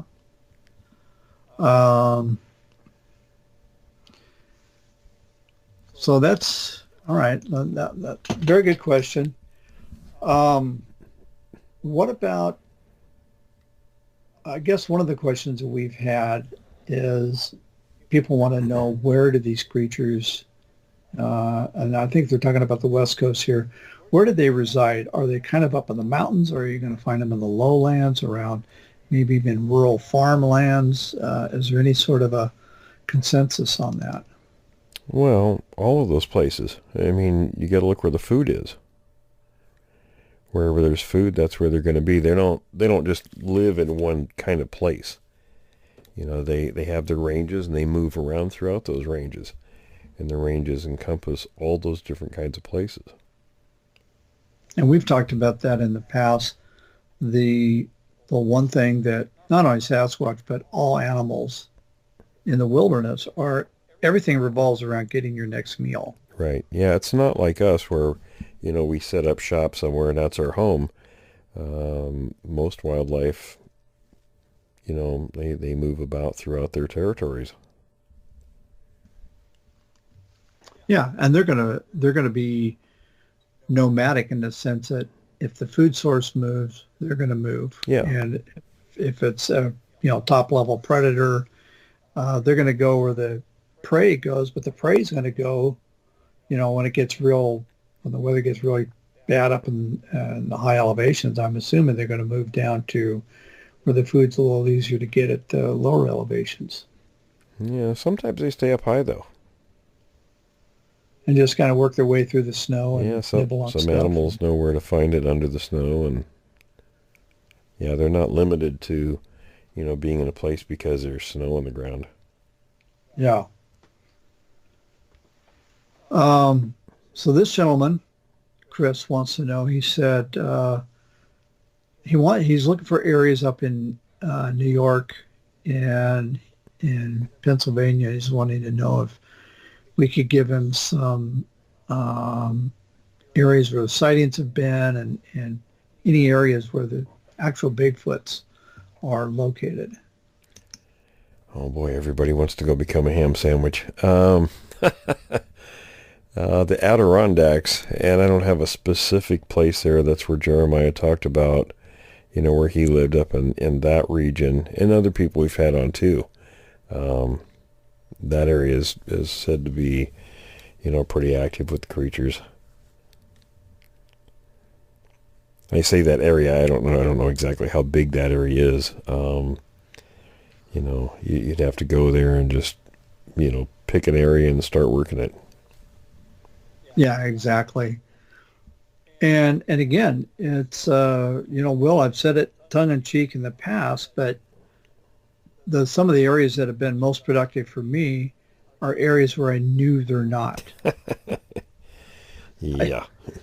I told my buddy, he was like, we were in one area and we encountered some pretty significant evidence, and he was like, don't ask, I'm not coming back. And so I said, all right, well, listen, we're going to go to an area where they're not. Oh, okay, great. And Will, you and I were at that area about a month and a half ago. Yep, that's right. Plenty of sign on there. Yeah, you just never know. The one thing I would say, and I've never been to, I've been up and down the East Coast, but I have, for whatever reason, I've not been to New York. I'm going to guess you're not going to find them particularly on Wall Street, so I wouldn't worry about that. I'm just going out on a limb here, but. Well, that's in southern New York, so we're talking the Adirondacks. That's in northern New York. Yeah, upstate New York. So, what do you recommend for audio recording? I know you mentioned it in your book, Bigfoot 101, or the 101 Field Guide, because that's actually that's a significant thing. That's something that anybody can do, is get even a cheap audio recorder. Oh yeah. What are your thoughts on to approach that? I just went and bought one of those little, and I think you did too, the little Sony digital recorders. Mm-hmm. You know, get one of those and keep in your pocket. Yeah, and I got one of the little cheapy recorders. I stuck in a tree for half a weekend and got some pretty good results with that. Yeah, it's not too difficult to do something like that. I mean, I don't know what you get, but yeah, just here's something. Bear in mind, if it's going to be outside in the elements, it's probably, even if it's in the summertime, especially in the summertime, actually, if it's going to be a hot day, you're going to get dew in the morning. Mm-hmm. So it's going to get moisture. You got to keep that in mind. yeah, something, if you could get something that's kind of weatherproof. Yeah, I'd recommend just research, you know, the little audio recorders and think about the environments they'd be in if you're going to leave it out. Yeah, exactly. And actually, kind of the philosophy that I had was I bought some cheapy ones online, which had okay recording audio quality, but I used the cheapy ones for that very reason. I thought, well, hey, listen, if it rains and it destroys the digital voice recorder, I can at least retrieve the SIM card out of it. Right, and you're not out too much either. Yeah, exactly. It was like $17, something like that. So that's another food for thought. Cameras, that's a different story, but we'll get into that at another time.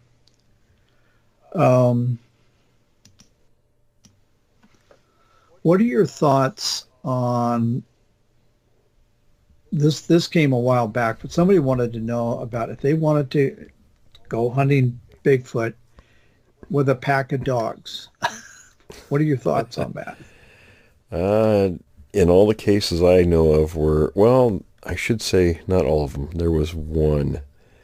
The sheriff of Skamania County back in the late 60s, they had some tracks and they brought some dogs in. Now, I should preface this by saying the story didn't say the dogs tracked or followed or did anything with the tracks. They had the tracking dogs, but they were in the snow, so they were able to follow the tracks. But any other time that dogs have been used in places, the dogs won't track them. Is it that the dogs refuse or they're incapable of it? They refuse. Oh, okay. Okay. Yeah, the dogs won't go after them. Right. Well, I think about Todd up in California. We interviewed him a couple years ago, and he had a dog that would go after bear, no problem. It'd go after mountain lions, no problem. It came into proximity of these things, and it hid under the truck. And he said once he finally got the dog back home, that dog would never get back into that truck ever again. That's even my own dog, when I had my first sighting. That dog, I've never seen him act like that, before that time or after that. That was a singular event, and he had nothing to do with it. Didn't you send your friend John wanted to go home, and you said, hey, take Willie with you? Yeah, because he didn't want to go by himself. Right. And isn't that the time that he encountered like a deer that had its head twisted back 180 degrees? Yeah, exactly. Like a corkscrew, he said. Yeah. And was Willie acting? He said he acted really weird around it. Yeah. It's like the dog knew something. It's like, no, this isn't good. And that place, that was probably 100 yards or so from where I had that encounter. Where he found that deer. Oh, really? Yeah, it wasn't really far. Oh, that's nothing. That's like a 5-second stroll practically for these things. Oh, yeah. Literally. Oh, yeah. What about the time frame? How, from when you saw to this what was it, a year? Yeah, maybe a year. Probably roughly that time of year to also. Because I remember John and I, neither one of us used that trail anymore. I wouldn't go up there before that time, and that was his last time he used it. Right? We wouldn't go out there anymore, either one of us. Yeah. Well, and then you had talked about you had walked somewhere and there's some blackberry bushes that got violently shook. That was going up the same way. Yeah, our neighbors across the street had this long driveway that went up this, kind of sloped upwards. And at the top of it, if you went to the left, that's where their house was. And we went to the right, and that's where, in the direction of John's house, and that's where the woods were. So that's where the beginning of our trail was. So I was headed up. In fact, that was the last time I decided I wasn't going up through that woods anymore.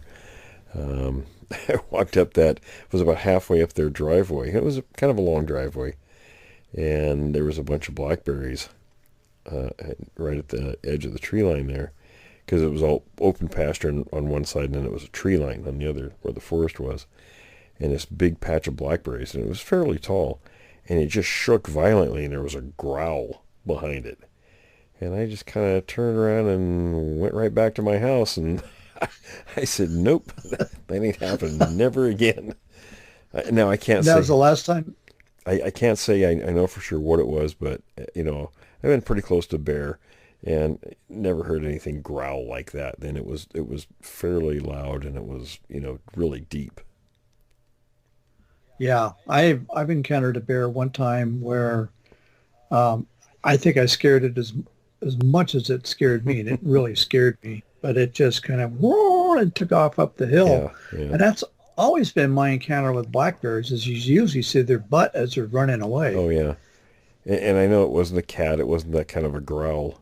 And whatever it was made this big bunch of blackberries shake violently.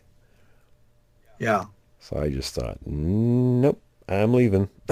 I'm not going to push the envelope on this one. I was pretty sure what it was, even though I didn't see anything. I mean, there was, in my mind, I mean, it was very close to where I had the encounter. And of course, John found the deer just past that a ways. It wasn't that far. I think he must have been fairly, I don't think he was inside that forest that far when he found the deer. Wow. That's what blew me away. Was I took a look at that area that you grew up in, and it really, you weren't out in the middle of the wilderness. Not really, no. It wasn't quite rural suburbs. It was rural farmland, but it was not like what I would think of that would immediately come to mind for Bigfoot country. Well, I mean, there was plenty of forest around the area. The farms are kind of patchwork. Of course, when you look at it now, it's different now than it was back then. But they had the railroad line came down out of the mountains, and I think they followed that railroad line down, and also the river, the Puyallup River. Both of those features come out of the same general direction. So, and that's what John Green discovered. I told him what I thought where the creatures were coming down every year, and he told my parents while I was in Europe that I was dead on, that he'd done some research of the area with sightings and all that, and what I said held up. He said he said that I was correct about my assumption about how they were moving back and forth. Well, and again, it goes back to the food source.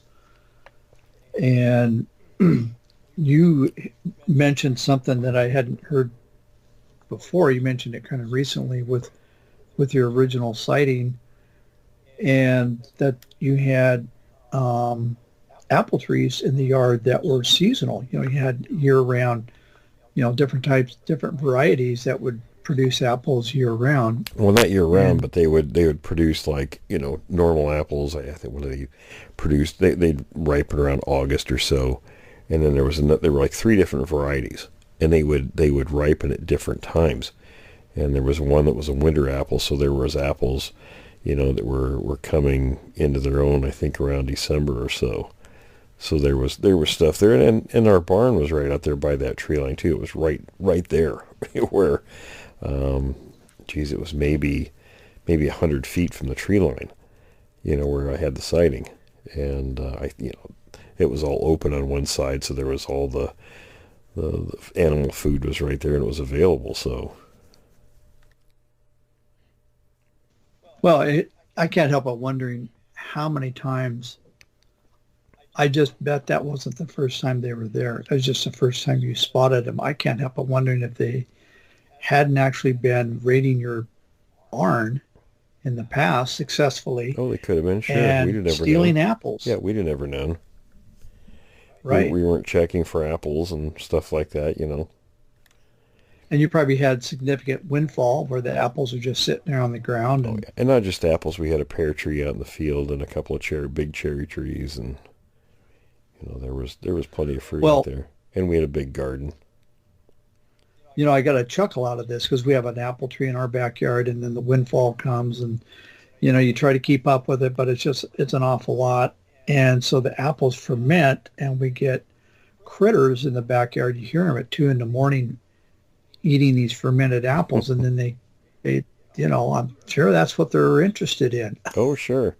But yeah, there was, the patchwork woods were pretty large. There was right next to us, there was a 10-acre tract that was mostly forest, and that's where the creatures were. And then across the road, little 2-lane road, and there were only, half a dozen or so families that lived there in that area. So there was another big stand of forest over there, and, it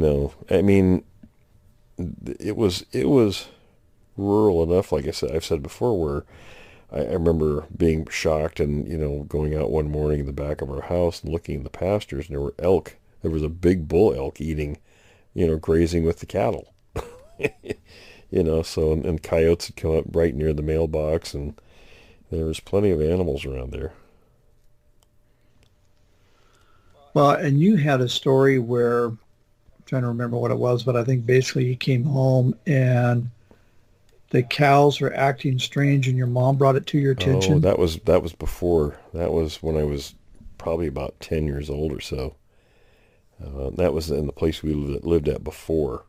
The one where I had the sighting, but it wasn't that far away. Okay. That was only 4 miles away as the crow flies.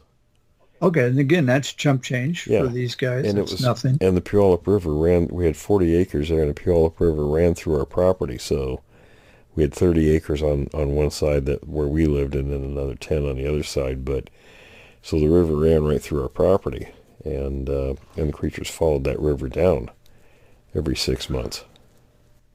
So just kind of refresh for people that haven't heard that story. What was it that was going on and why was it that it caught your attention or your mom's attention with the cattle?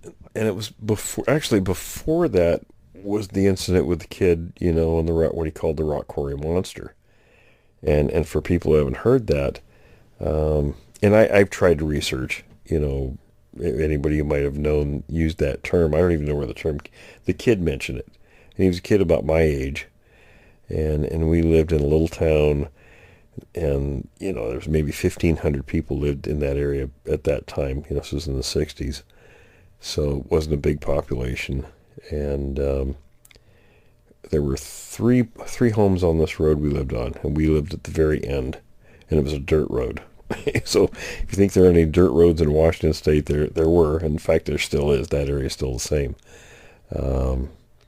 So we lived at the very end of that, and you couldn't see the other 2 homes from our place because our driveway was very long, and it made a turn and went around. There was a stand of trees where you couldn't see through that. But anyway, we were watching TV this one evening, and this was probably, 1968 or 69 time frame. And I happened to see this light because there weren't any lights out there. It was dark, and I think we had this one big pole out kind of by our driveway, just out from the house that had a big light on it. But that was the only light in the area back there, other than from the house. But looking down, across this one open area to let's see, the road looped around, and so where the tree line stopped, where you could see where our driveway went, and you couldn't see anymore because of trees. I saw this light coming, and I said, "Hey," told my mom, I said, "Hey, I see a light out there." And I said, "It's not going very fast, so, couldn't be a car, but it wasn't somebody walking either, so it was kind of in between." So we waited a bit, and then this pounding on the door, right? So my mom opens the door, and this kid who was about my age was just freaking out. And she got him to come in and got him to calm down. She says, well, I didn't recognize the kid. I mean, I would have known any kid my age in the area. So he was from out of the area. And he said he was just scared to death. He said he saw the rock quarry monster, tried to catch him. And we're like, what are you talking about, And he said he thought it was a man. He got on the wrong road. He was out riding his bike after dark. And that was his light on the bike that we saw. And, so he says he was riding along trying to find his way back, apparently. And he thought he saw this man coming.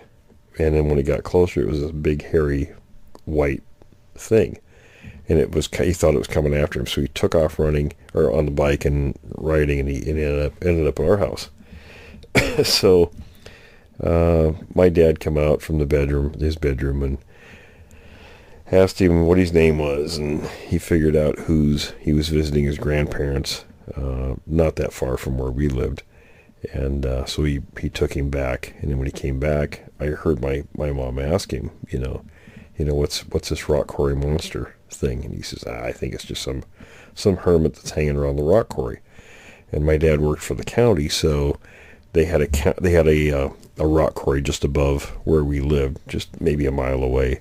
And that's where they quarried granite rock they lined the rivers for flood control back in those days. So that was last we heard of that. And then, later I was out riding my bike, this one summer day, and I have pictures of that place, and you can see in the pictures just how really super thick the foliage is around that area. And anybody who's had cattle knows that in pastures they have kind of their routines where they are at certain times of the day, right? And ours normally would be way down, away from the house and barn and everything. This was early afternoon. And I come riding up, and my mom and two of my sisters were out there, and my mom says, "Come over here, take a look at this. What do you think?" And I looked out, all the cows were in the barn with their heads sticking out and their ears out, really at attention, looking at the tree line. And down at the tree line, and it wasn't, maybe, I don't know, 200-300 feet away, from the barn was the edge of this tree line. And something big was at the edge of the tree line, just thrashing the trees. You couldn't see it, but it was really making a ruckus. And I said, geez, I don't know. maybe the bear's back, the one that, I came face to face with out there. And we just kind of let it drop. But, looking back, with things I experienced later, just a few miles away, it had to be one of these things, How many bears? Yeah, thrash a tree in both those situations. And I hadn't seen any bear tracks after confronting the bear. The bear was there probably a year. We lived back there 4 years, so I don't know, a year or two before that. We hadn't been there very long, and my sisters and I ran into the bear. But I went with my dad and one of our family friends and one of my uncles, and they hunted it. The guy from town came in, had hunting dogs, and I think they scared it so bad it never came back there. But I never, they showed me the tracks, and they said, this is how you something like this is in the area. Keep an eye out, watch the ground. My dad was pretty good about teaching me those things, about watching the ground and learning signs when things are around. So I never saw any bear tracks again after that. So in my mind, I'm thinking, it couldn't have been a bear. Well, yeah, and looking back on it, I can still visually, see it in my mind how that was being thrashed. I mean, And I've heard, talk to witnesses talk about seeing these things do that, where they saw the creature, it came in, and then grabbed the trees and did that, and it was reminiscent of that. Yeah. Well, buddy fight? Yeah, exactly. That's what I was thinking. Same thing. Talking about the bears, though, it cracked me up when you did what you weren't supposed to do. Yeah, which is what kids do, right? Yeah, I was one of those kids. If my parents said, "Don't do this," that's exactly what I was going to do. Right. And you had your sister with you, right? My two younger sisters. Yeah, I've got 5 sisters. So my 2 younger ones, 2 younger and 3 older. So the 2 younger ones were in tow, and we were going to go build a raft. And a friend of my dad's had I think he had 300 beehives. He had 12 of them back there in the woods by the swamp, and the swamp bordered the river, and the others were out on another piece of our 40 acres, or ways away from there. So, but apparently the bear knew where these 12 were, and I was getting ready to go down the trail where the swamp was. We were going to build the raft, and the bear was about 5 feet in front of me coming up the trail, and I just yelled, "Bear, run!" And we all run like hell, and the bear didn't care about the kids. It wanted the honey. Right, which is good for you guys. It was, yeah, thankfully. No, that just cracked me up, though. It's not that I ever did anything like that, but I've heard stories of other kids who do what they're not supposed to do, told not to do. Yeah, my parents quit telling me not to do things because they figured out pretty quickly that's exactly what I was going to do. So, right, you never thought of it beforehand until. Yeah. If they would have said, "Oh, don't do this," I thought, "Oh, that's a good idea. I'll do that." Right, I think I'll go find out why. Yeah, they quit putting those ideas in my head. But the other thing that I found interesting, and I don't know which of the 2 houses it was, but you said your sisters really gave you grief, and I think it was when you guys first found the footprints, right? Yeah, that was in Graham. Yeah, and they sound like they're pretty merciless. Oh, they were. Yeah, we with 7 kids, we were all pretty tough on each other. Yeah. So, but yeah, they raked me over the coals pretty good on that one.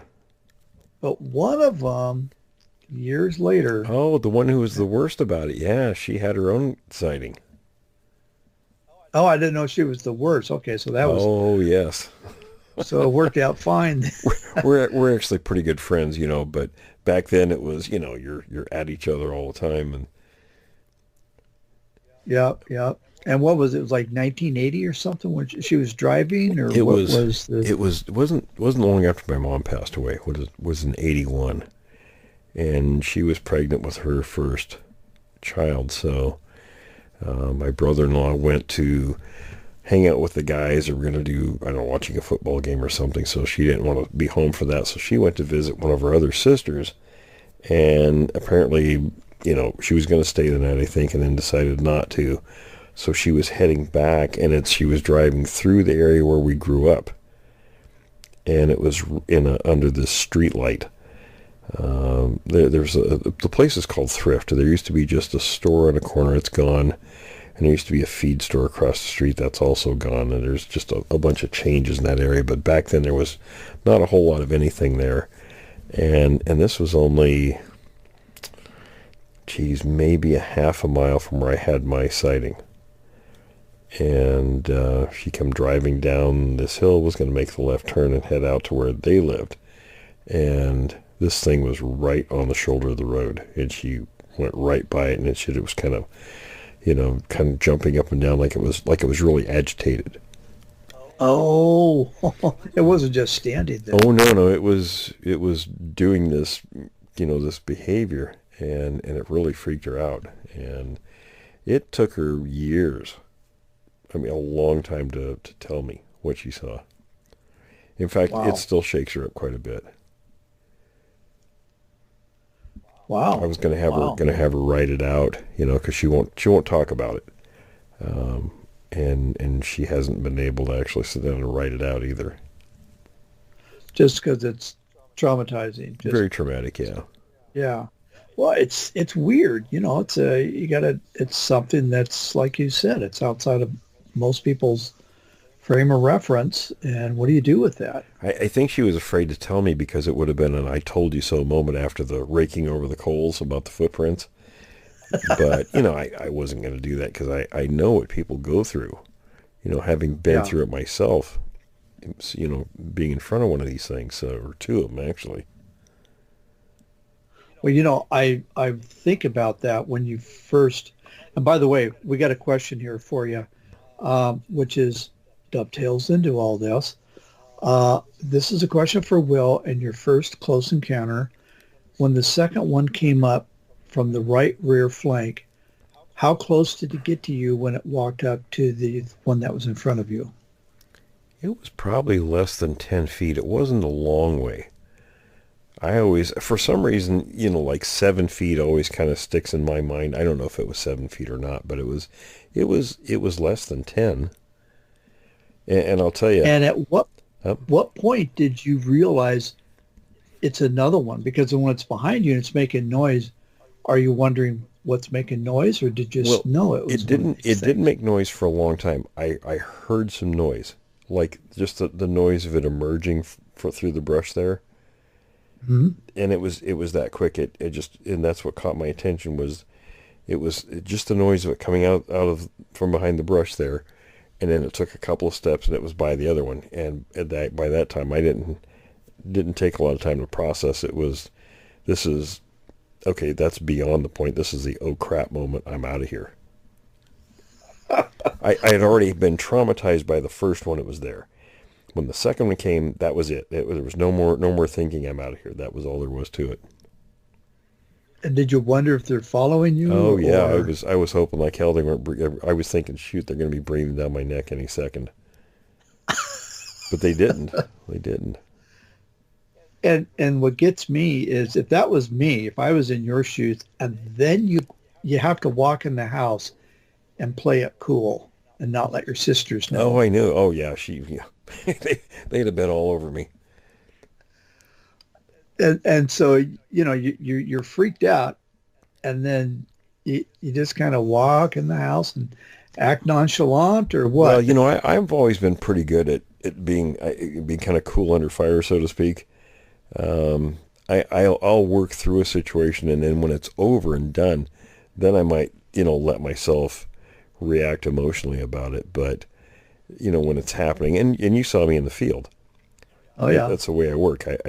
I'm analytical and dealing with things as they happen, and then later, it's like my mind says, all right, you don't have time for this nonsense. You got to deal with this. Yeah. So that's kind of how it was. Then I figured, geez, I can't say nothing. I got to call John. John was my outlet. I had to tell somebody, and I knew John would understand. So I called John. He says, okay, let's all meet. Let's go out there and see what we can find.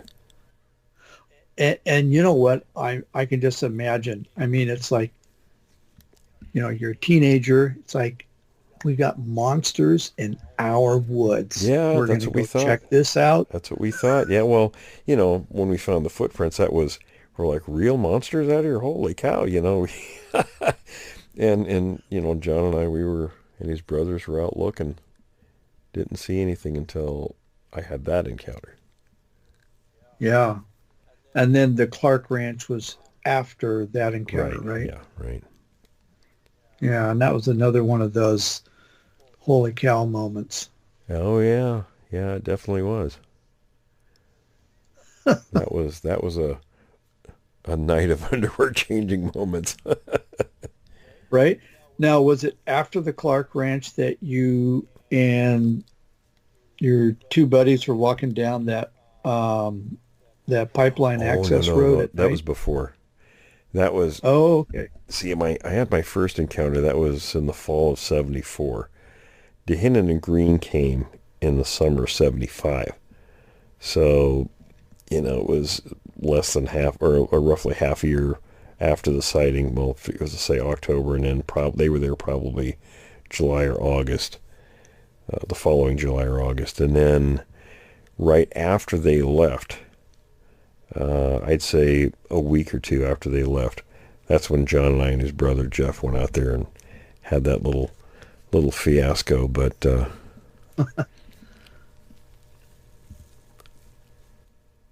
Yeah.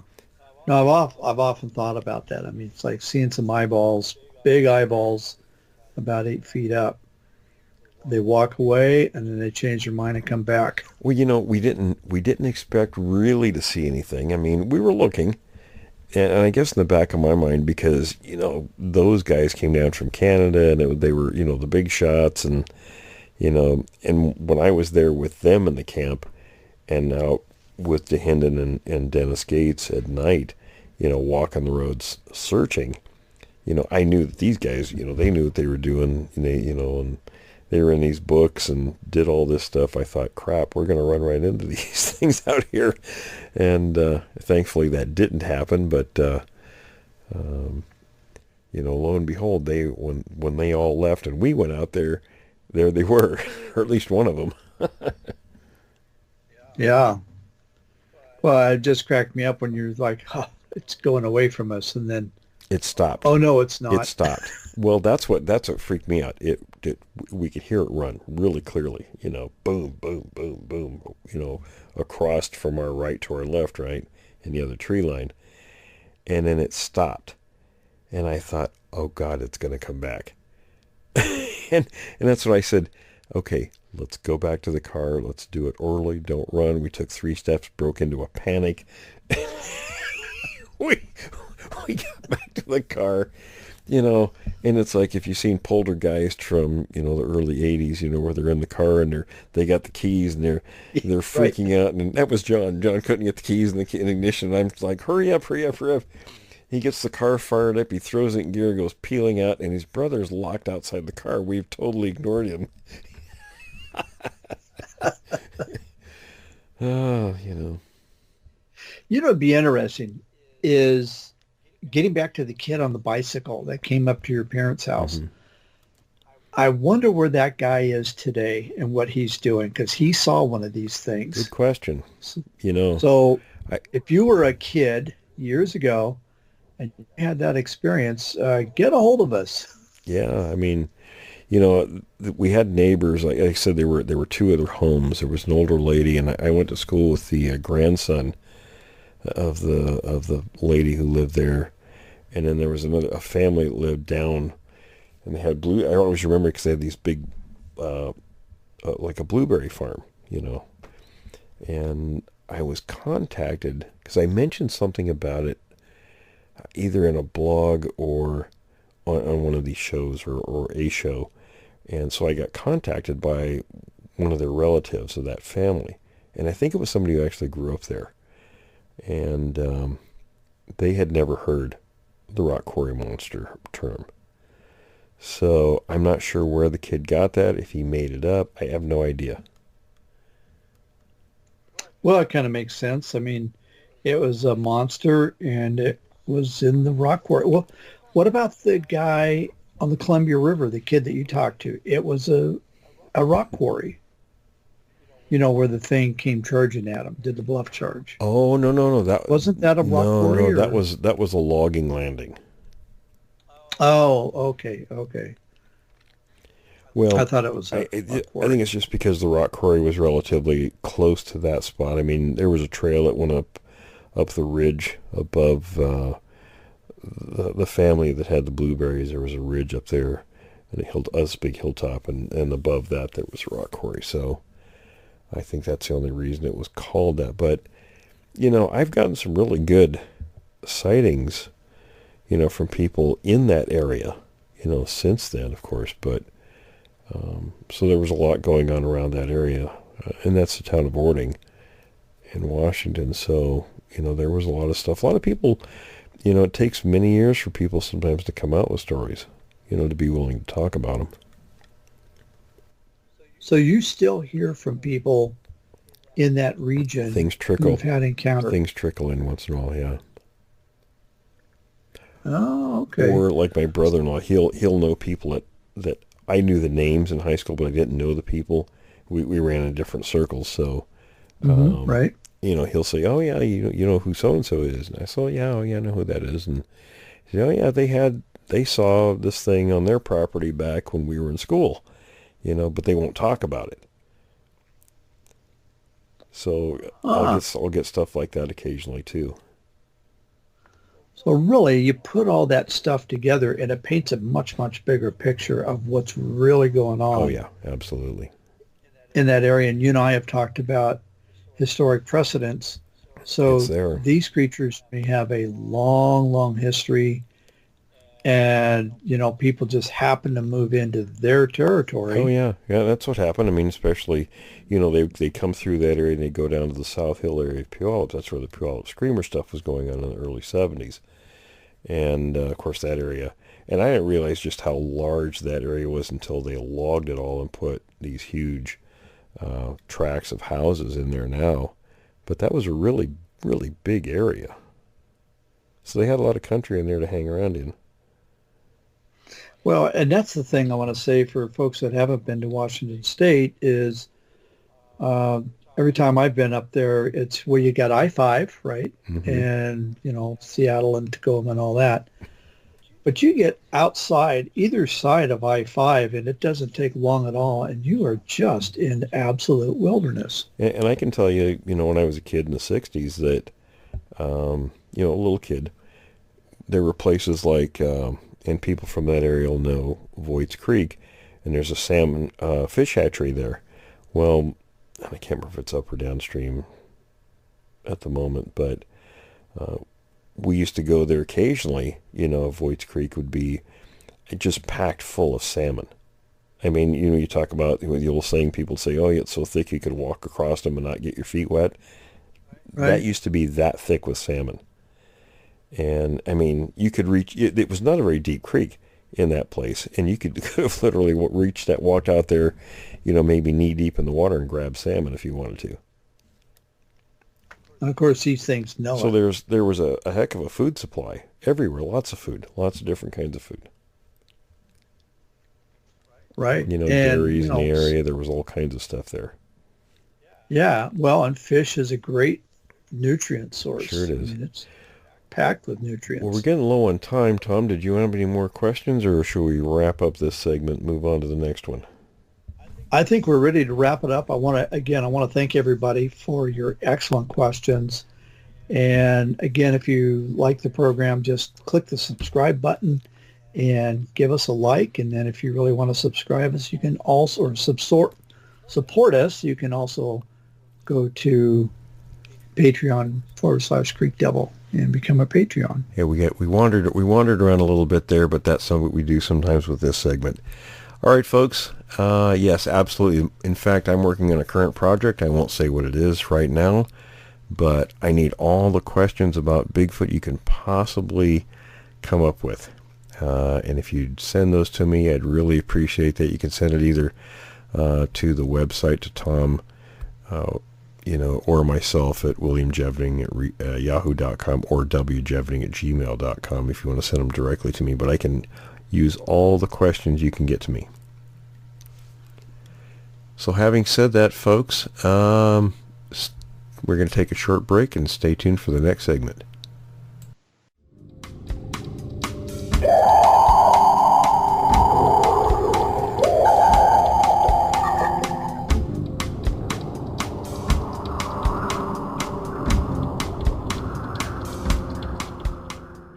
Welcome. These are a series of 5 stories being brought to you by William Jevning and are being narrated by me, Jim Sower. Story number 1, William Rowe's Sworn Affidavit. I, W. Rowe, of the city of Edmonton, in the province of Alberta, make oath and say, 1. That the Exhibit A attached to this, my affidavit, is absolutely true and correct in all details. Sworn before me in the city of Edmonton, province of Alberta, this 26th day of August, A.D. 1957. Signed, William Rowe. Witnessed by W. H. Clark, Assistant Claims Agent, number DD 2822. Exhibit A. Ever since I was a small boy back in the forest of Michigan, I have studied the lives and habits of wild animals. Later, when I supported my family in northern Alberta by hunting and trapping, I spent many hours just observing the wild things. They fascinated me. But the most incredible experience I ever had with a wild creature occurred near a little town called Tetwan-Cache, British Columbia, about 80 miles west of Jasper, Alberta. I had been working on the highway near Tetwan-Cache for about 2 years. In October 1955, I decided to climb 5 miles up Mica Mountain to an old deserted mine just for something to do. I came in sight of the mine about 3 o'clock in the afternoon after an easy climb. I had just come out of a patch of low brush into a clearing when I saw what I thought was a grizzly bear in the bush on the other side. I had shot a grizzly near that spot the year before. This one was only about 75 yards away, but I didn't want to shoot it, for I had no way of getting it out. So I sat down on a small rock and watched, my rifle in my hands. I could see part of the animal's head and the top of one shoulder. A moment later, it raised up and stepped out into the opening. Then I saw it was not a bear. This, to the best of my recollection, is what the creature looked like and how it acted as it came across the clearing directly toward me. My first impression was of a huge man, about 6 feet tall, almost 3 feet wide, and probably weighing somewhere near 300 pounds. It was covered from head to foot with dark brown silver-tipped hair. But as it came closer, I saw by its breasts that it was a female. And yet, its torso was not curved like a female's. Its broad frame was straight from shoulder to hip. Its arms were much thicker than a man's arms, and longer, reaching almost to its knees. Its feet were broader proportionately than a man's, about 5 inches wide at the front and tapering to much thinner heels. When it walked, it placed the heel of its foot down first, and I could see the gray-brown skin or hide on the soles of its feet. It came to the edge of the bush I was hiding in, within 20 feet of me, and squatted down on its haunches. Reaching out its hands, it pulled the branches of bushes toward it and stripped the leaves with its teeth. Its lips curled flexibly around the leaves as it ate. I was close enough to see that its teeth were white and even. The shape of this creature's head somewhat resembled a Negro's. The head was higher at the back than at the front. The nose was broad and flat. The lips and chin protruded farther than its nose, but the hair that covered it, leaving bare only the parts of its face around the mouth, nose, and ears, made it resemble an animal as much as a human. None of this hair, even on the back of its head, was longer than an inch, and that on its face was much shorter. Its ears were shaped like a human's ears, but its eyes were small and black like a bear's, and its neck also was unhuman, thicker and shorter than any man's I had ever seen. As I watched this creature, I wondered if some movie company was making a film at this place, and that what I saw was an actor made up to look partly human and partly animal. But as I observed it more, I decided it would be impossible to fake such a specimen. Anyway, I learned later there was no such company near that area, nor, in fact, did anyone live up Mica Mountain, according to the people who lived in Tetwan-Cache. Finally, the wild thing must have got my scent, for it looked directly at me through an opening in the brush. A look of amazement crossed its face. It looked so comical at the moment I had to grin. Still in a crouched position, it backed up 3 or 4 short steps, then straightened up to its full height and started to walk rapidly back the way it had come. For a moment it watched me over its shoulder as it went, not exactly afraid, but as though it wanted no contact with anything strange. The thought came to me that, if I shot it, I would possibly have a specimen of great interest to scientists the world over. I had heard stories of the Sasquatch, the giant, hairy creature that lives in the legends of British Columbia Indians, and also many claim are still in fact alive today. Maybe this was a Sasquatch, I told myself. I leveled my rifle. The creature was still walking rapidly away. again turning its head to look in my direction. I lowered the rifle. Although I have called the creature it, I felt now that it was a human being, and I knew I would never forgive myself if I killed it. Just as it came to the other patch of brush, it threw its head back and made a peculiar noise that seemed to be half laugh and half language, and which I can only describe as a kind of a whinny. Then it walked away from the small brush into a stand of lodgepole pine. I stepped out into the opening and looked across a small ridge just beyond the pine to see if I could see it again. It came out on the ridge a couple of 100 yards away from me, tipped its head back again, and again emitted the only sound I had heard it make. But what this half-laugh, half-language was meant to convey, I do not know. It disappeared then, and I never saw it again. I wanted to find out if it lived on vegetation entirely or ate meat as well, so I went down and looked for signs. I found it in 5 different places, and although I examined it thoroughly, could find no hair or shells of bugs or insects, so I believe it was strictly a vegetarian. This ends the reading of story number 1, William Rowe's Sworn Affidavit. Story number 2, My First Encounter by William Jevning.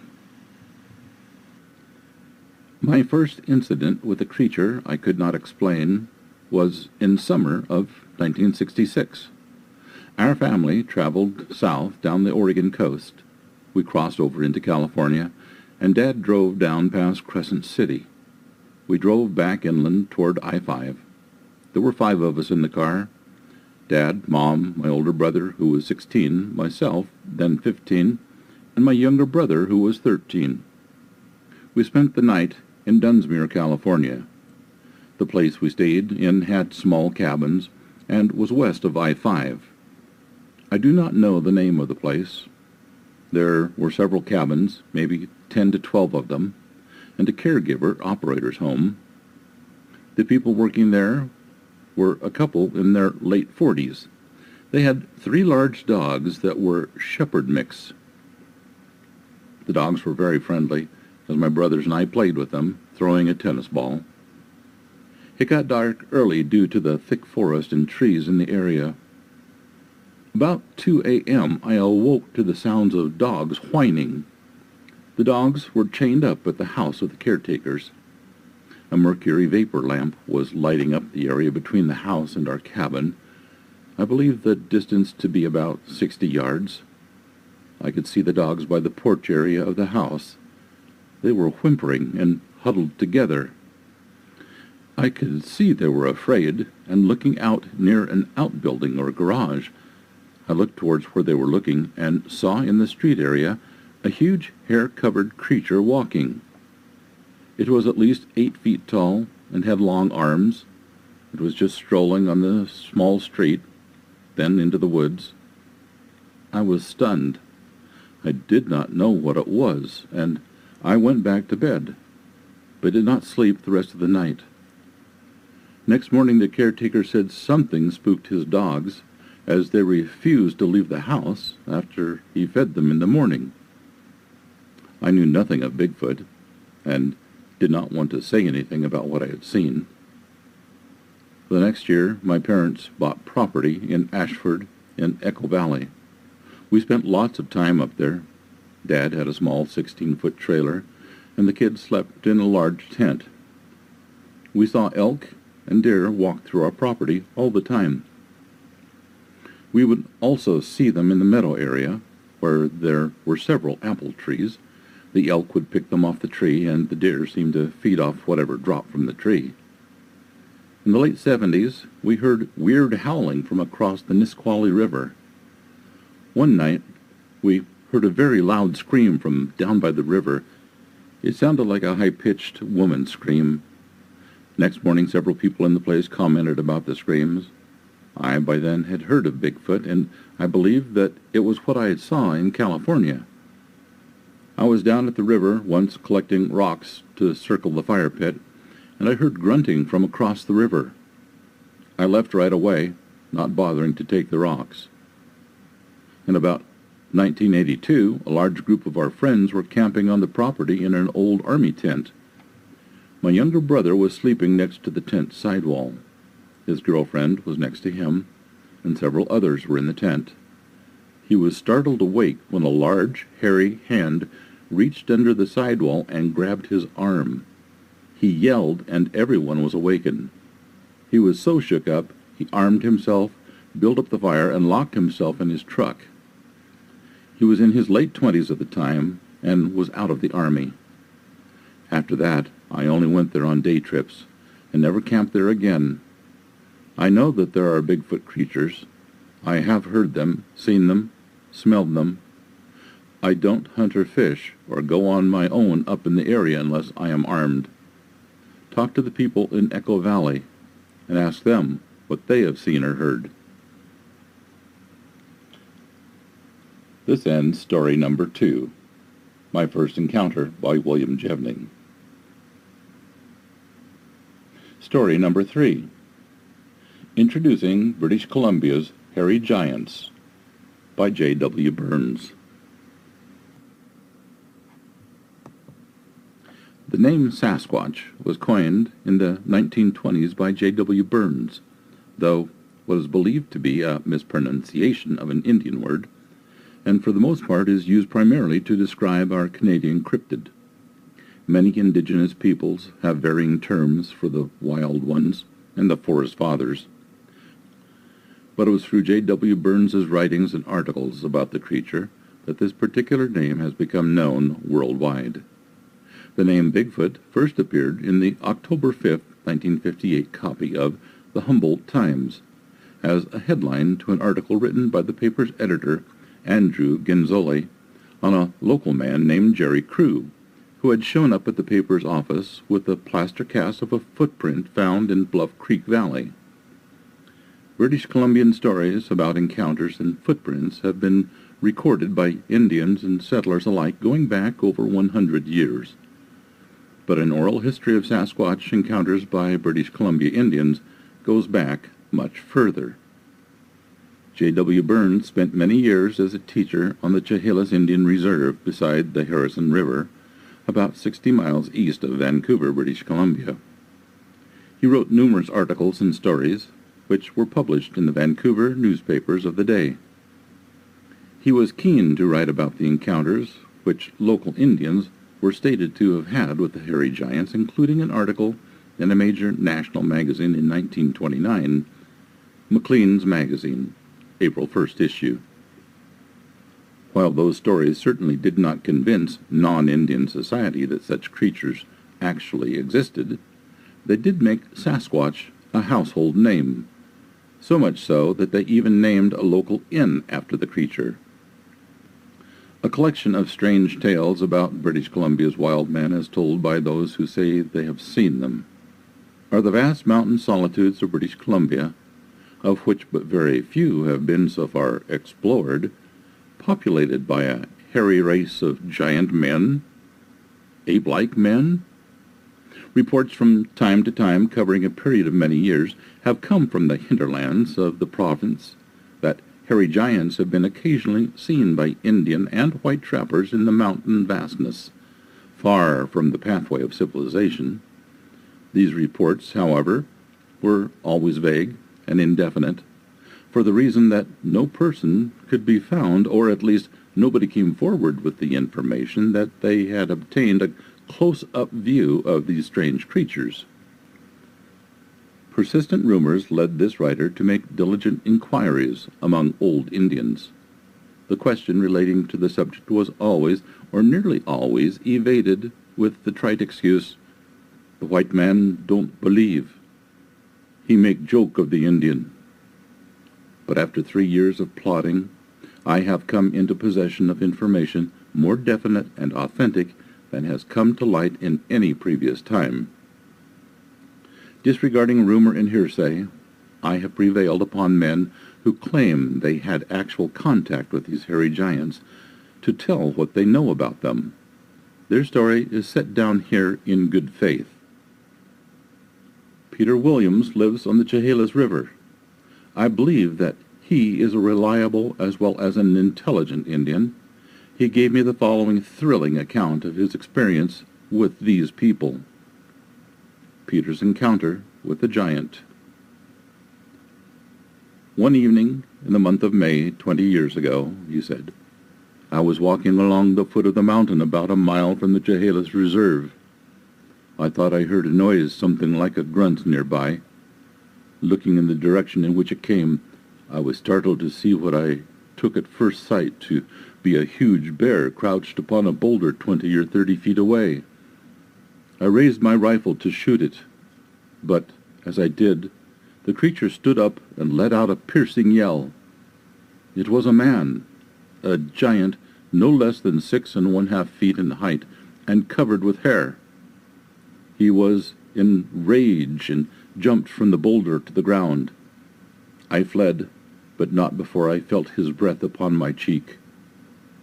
I never ran so fast before or since, through brush and undergrowth toward the Statlu, or Chehalis River, where my dugout was moored.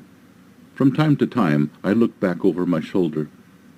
The giant was fast overtaking me. 100 feet separated us. Another look, and the distance measured less than 50. Pushed my boat into the Chehalis, and in a moment the dugout shot across the stream to the opposite bank. The swift river, however, did not in the least daunt the giant, for he began to wade it immediately. I arrived home almost worn out from running, and I felt sick. Taking an anxious look around the house, I was relieved to find the wife and the children inside. I bolted the door and barricaded it with everything at hand. Then, with my rifle ready, I stood near the door and awaited his coming. Peter added that if he had not been so much excited, he could easily have shot the giant when he began to wade the river. After an anxious waiting of 20 minutes, resumed the Indian, I heard a noise approaching like the trampling of horse. I looked through a crack in the old wall. It was the giant. Darkness had not yet set in, and I had a good look at him. Except that he was covered with hair and twice the bulk of an average man, there was nothing to distinguish him from the rest of us. He pushed against the wall of the old house with such force that it shook back and forth. The old cedar shook and timbers creaked and groaned so much under the strain that I was afraid it would fall down and kill us. I whispered to the old woman to take the children under the bed.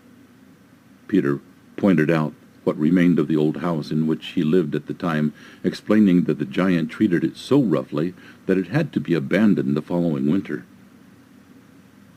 After prowling and grunting like an animal round the house, continued Peter, he went away. We were glad, for the children and the wife were uncomfortable under the old bedstead. Next morning I found his tracks in the mud around the house, the biggest of either man or beast I had ever seen. The tracks measured 22 inches in length, but narrow in proportion to their length. The following winter, while shooting wild duck on that part of the reserve Indians call the Prairie, which is on the north side of the Harrison River and about 2 miles from the Chehalis village, Peter once more came face to face with the same hairy giant. The Indian ran for dear life, followed by the wild man, but after pursuing him for 300 or 400 yards, the giant gave up the chase. Old village Indians, who called upon Peter to hear of his second encounter, nodded their heads sagely, shrugged their shoulders, and for some reason not quite clear, seemed not to wish the story to gain any further publicity. On the afternoon of the same day, another Indian by the name of Paul was chased from the creek, where he was fishing for salmon, by the same individual. Paul was in a state of terror, for unlike Peter, he had no gun. A short distance from his shack, the giant suddenly quit and walked into the bush. Paul, exhausted from running, fell in the snow and had to be carried home by his mother and others of the family. The first and second time, Peter went on, I was all alone when I met this strange mountain creature. Then, early in the spring of the following year, another man and myself were bear hunting near the place where I first met him. On this occasion, we ran into 2 of these giants. They were sitting on the ground. At first we thought they were old tree stumps, but when we were within 50 feet or so, they suddenly stood up, and we came to an immediate stop. Both were nude. We were close enough to know that they were man and woman. The woman was the smaller of the two, but neither of them as big or fierce-looking as the giant that chased me. We ran home, but they did not follow us. One morning, some few weeks after this, Peter and his wife were fishing in a canoe on the Harrison River near Harrison Bay. Paddling round a neck of land, they saw, on the beach within 100 feet of them, the giant Peter had met the previous year. "We stood for a long time looking at him," said the Indian, "but he took no notice of us. That was the last time I saw him," concluded Peter. Peter remarked that his father and numbers of old Indians knew that wild men lived in the caves in the mountains, had often seen them. He wished to make it clear that these creatures were in no way related to the Indian. He believes that there are a few of them living at present in the mountains near Agassiz. That concludes story number 3 about Sasquatch and J.W. Burns. Story number 4. Jacko, British Columbia gorilla captured. British Columbia, July 3rd, 1882. In the immediate vicinity of No. 4 Tunnel, situated some 20 miles above this village, are bluffs of rock which have hitherto been insurmountable, but on Monday morning last were successfully scaled by Mr. Onderdonk's employees on their regular train from Lytton. Assisted by Mr. Costerton and the British Columbia Express Company's messenger, and a number of gentlemen from Lytton and points east of that place, who, after considerable trouble and perilous climbing, succeeded in capturing a creature which may truly be called half man and half beast. Jacko, as the creature has been called by his captors, is something of the gorilla type, standing about 4 feet 7 inches in height and weighing about 127 pounds.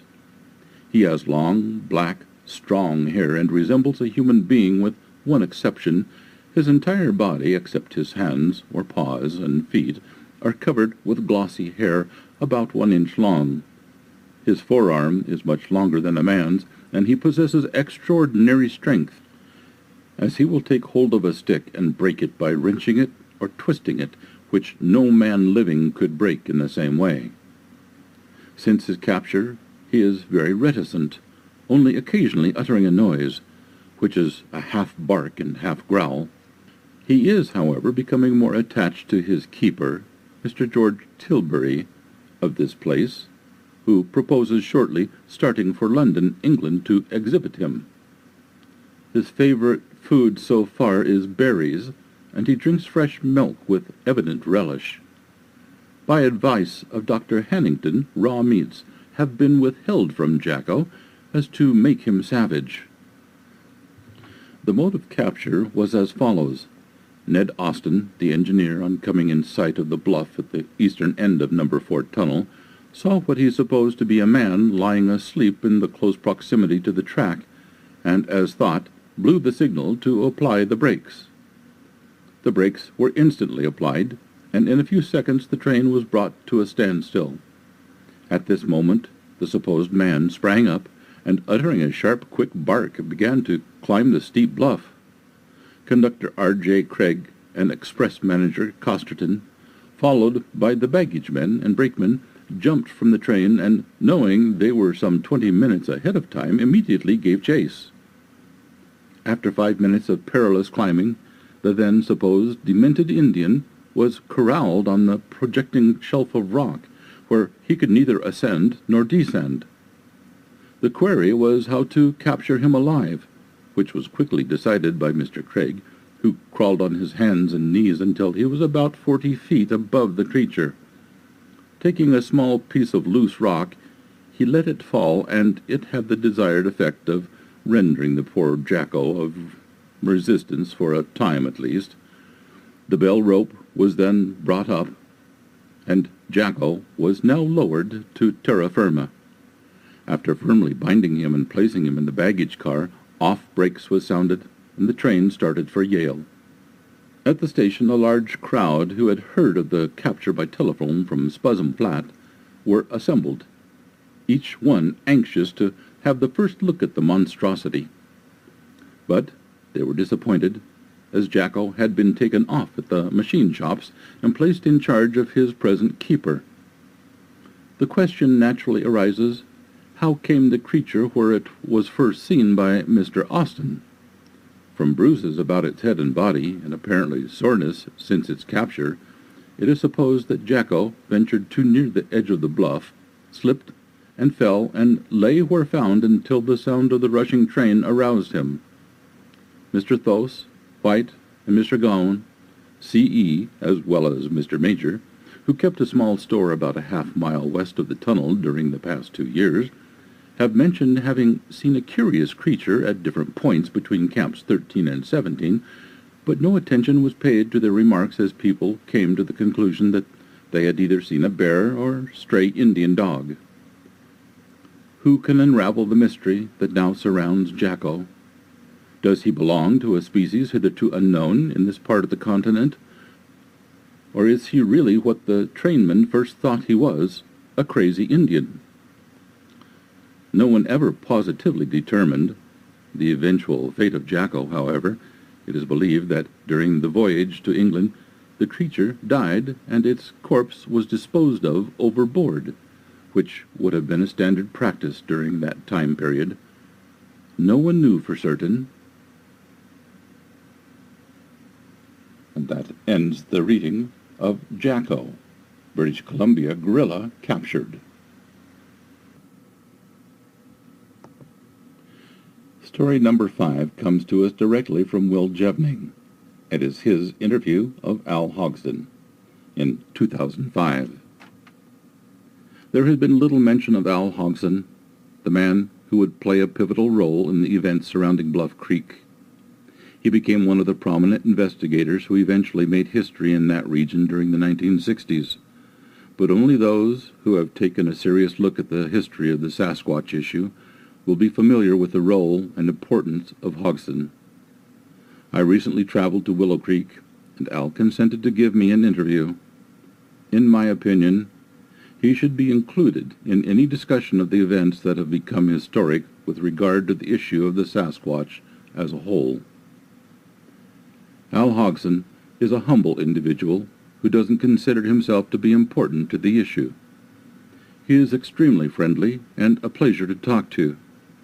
I feel he should be given the respect and attention he is so deserving of, and therefore be placed alongside such big names associated with the Sasquatch issue as John Green, Rene DeHinden, Bob Titmus, Roger Patterson, and Bob Gimlin. These men are all the real pioneers of this subject. They are men who were willing to risk ridicule to bring light to the subject and started it on its way to formal recognition. The following is a transcript of my interview with Al Hodgson in 2005. Jevning. What I would like to do first of all is find out about you, where you were born, where you grew up. Hodgson. Well, I was born in Illinois, to be honest with you. Born in Illinois in 1923. We came to California during the Depression when my father and mother had done real well with the farm, but things went real bad. Then they lost everything in the crash of the banks, and the money was all gone, and they sold as much as they could, and we loaded us up, and we had 8 kids. Would you believe that at the time? Well, we came to California. My father worked in Eureka at Hammond's. He worked over there at Hammond's. He worked there, and I don't remember exactly when, but it was before the 1906 earthquake, because he was in San Francisco, then Eureka, and lost everything he had in the quake. And then he got back to Illinois and then married and raised a family, and he had done real well. Then the crash. So we moved here to Eureka, and Hammond's was closed. He figured he could go back to work at Hammond's, and Well, it was closed, so we wound up out here at Willow Creek. Believe it or not, in 1933 we came to Willow Creek. Yeah, 1933. And Willow Creek wasn't much then, I tell you. We have a picture out here somewhere of it, but there was nothing here. A little bit of gold mining, sniping, and so forth. In fact, it was how we got here. Somebody suggested, well, you might make some money sniping for gold on the Trinity River. Well, that didn't work out. And my dad went up towards Sum's Bar, and that didn't work out either. So anyway, we still found a little place down there on South Fork, and we managed to raise a garden and caught some fish, and we ate more salmon. I got so tired of salmon. We ate a little venison, and we survived. Finally, we got a little money from the sale of the place in Illinois, and there wasn't much money coming in, but there was some later on, and so anyway, we wound up established here in Willow Creek. And I lived here until I went into the service in 1941, just before the war. I was in before Pearl Harbor. In fact, I was in Detroit, Michigan, actually Dearborn, where I was attending a school there for the Navy. It was interesting. I didn't meet but saw Henry Ford there and his son Edsel Ford, who was one of our officers. Anyway, it was interesting. It was interesting in a lot of ways. Well, they had their own steel mill there and their own locomotives. The engines had no firebox, but they had a boiler, but no firebox. They would run over there to the steel mill and get a hot charge of steel and put it into the boiler to run the engine until it cooled and run back to the steel mill for another charge. It was a very interesting time there. I was in the Navy for 5.5 years. I didn't see any action until the last 6 months. I was over in the Okinawa campaign, there when they dropped the first bomb. The guys were absolutely stunned. They couldn't believe it. Then they dropped the second one, and Japan said they wanted to surrender, so we were operating a squadron of 4-engine seaplanes, and they patrolled the North Sea. Anyway, when Japan announced that they were surrendering, we pulled up anchor and headed for Japan. We pulled into Sasebo, Japan, right next to Nagasaki, and it was still smoldering. We pulled in there and was there 3 days before the Marines arrived. So here come the Marines invading, but the Japanese, there was no fight left in them. That was it. So we were there for a week and a half, and we went to Hong Kong and spent 6 weeks in Hong Kong. We left there just before Christmas, got into San Francisco, I think Christmas Day or something like that. Anyway, I got out of the Navy in 1946, and I worked here and got married and worked on the coast for 5 years, then came back here to Willow Creek and started this store. Jevning. What kind of store was it? Hodgson. Well, we started out strictly as a 5 and dime store, or what you would call a variety store, and at the end, before we closed, we had branched out and had clothing and a whole bunch of stuff. That was our downfall. Clothing is hard to do, and well, it's hard. Anyway, we were in that, and we had quite a large store, 11,000 square feet, and the medical building at the end of town. That was our building. It still is our building, but at any rate, St. Joe's wanted to lease it, and they wanted it worse than we did, so we leased it to them, which was the best thing that ever happened to us, even though it was sad and hard for me to get out of the store. Jevning. So, when did you first hear about something like Bigfoot? Hodgson. Well, the first I recall was when I came back from the service in 1946, but I'm not exactly sure. My brothers had said something like, well, why don't you and I go over there and catch that ape over across the river? Well, I wasn't interested in catching the ape. I had other things to do. I was young and in my early 20s, and I thought, nah, I wasn't interested. So anyway, that was the first I heard of it. And of course, nobody said it was a Bigfoot or a Sasquatch or anything. the word I heard was ape, and we all heard it over there, and it was over here just a couple of miles. Jevning. It was something that was common knowledge? Hodgson. Yeah, well, over there, and everyone had heard it, and no one knew what it was. And fact is, one man, he wouldn't believe it wasn't animal. It had to be an animal. That was here, just something wrong with it. He said he thought it was a bear with a broken jaw. Fact is, it wasn't too many years ago before he died, the man. He's been gone several years now, but we still had the store, and he was here in the store, and I said to him, what do you think that was over there? And he said, well, I think it was a bear with a deformed throat. Jevning. This was because of the noises they heard? Hodgson. Yeah, what they heard, but to him it had to be a bear. It couldn't be anything else. Could be a mountain lion or a bear with a deformed throat. Then a lady who had found tracks, or her daughter had seen the tracks, or had seen it, the creature. We had the first cast I had made. Was lying on the counter in our store, and she came in and she said, yeah, that's what was over at our place. Jevning. Well, how did outsiders come to take an interest in Willow Creek, do you know? People like John Green or Bob Titmus, people like that. Hodgson. Well, I don't know exactly, but I think news spread pretty rapidly. Jevning. The reporter from Eureka who came out here with Jerry Crew? Hodgson. Well, that was a news story. Actually, this lady, who was a very good friend of ours named Betty Allen, she was a guest columnist for the Humboldt Times newspaper at that time, and I'm not sure, but she might have written my name in her column, and, well, she probably did. And anyway, she kept after me, and she said, Al, you should say something about this, meaning strange things being seen. It'd be good for Willow Creek. And of course, at first I said I'm not having anything to do with it. That's a hoax, and I want nothing to do with it.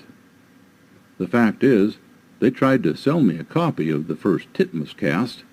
Well, not the Titmus cast, Jerry Crew's first cast. Titmus had copies of the first cast Jerry Crew made, and I wouldn't buy it. I said, no, I don't want to buy it. This is a hoax, and I don't want anything to do with a hoax.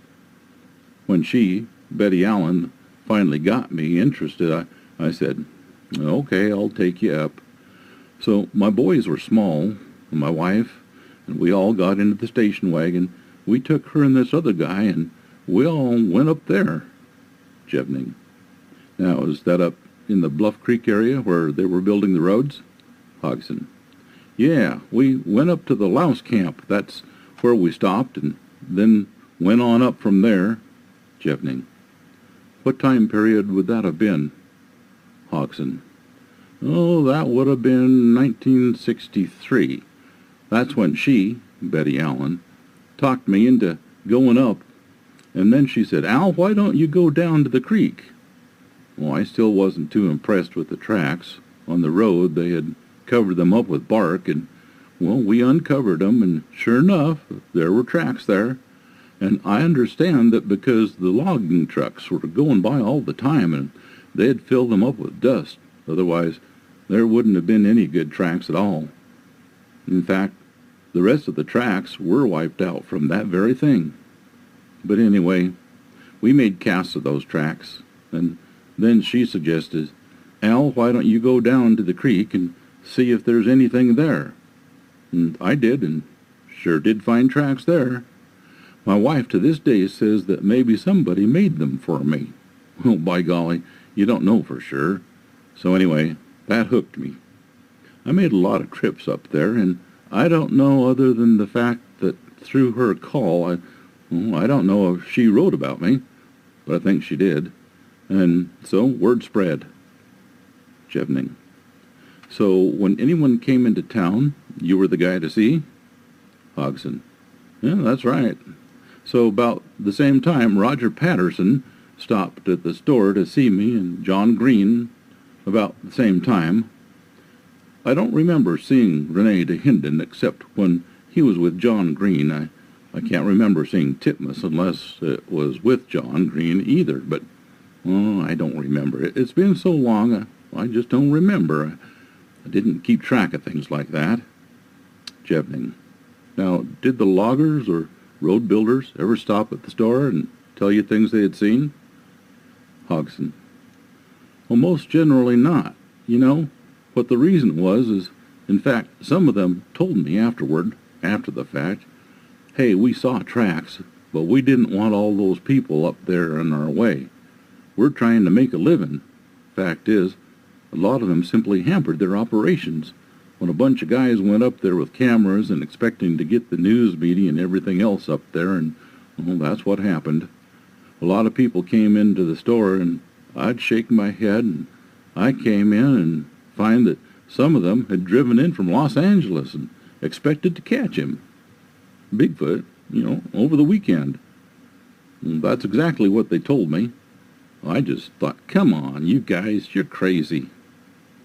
Then, over the years, I come to realize that they're everywhere, Sasquatches, not just up there in Bluff Creek area.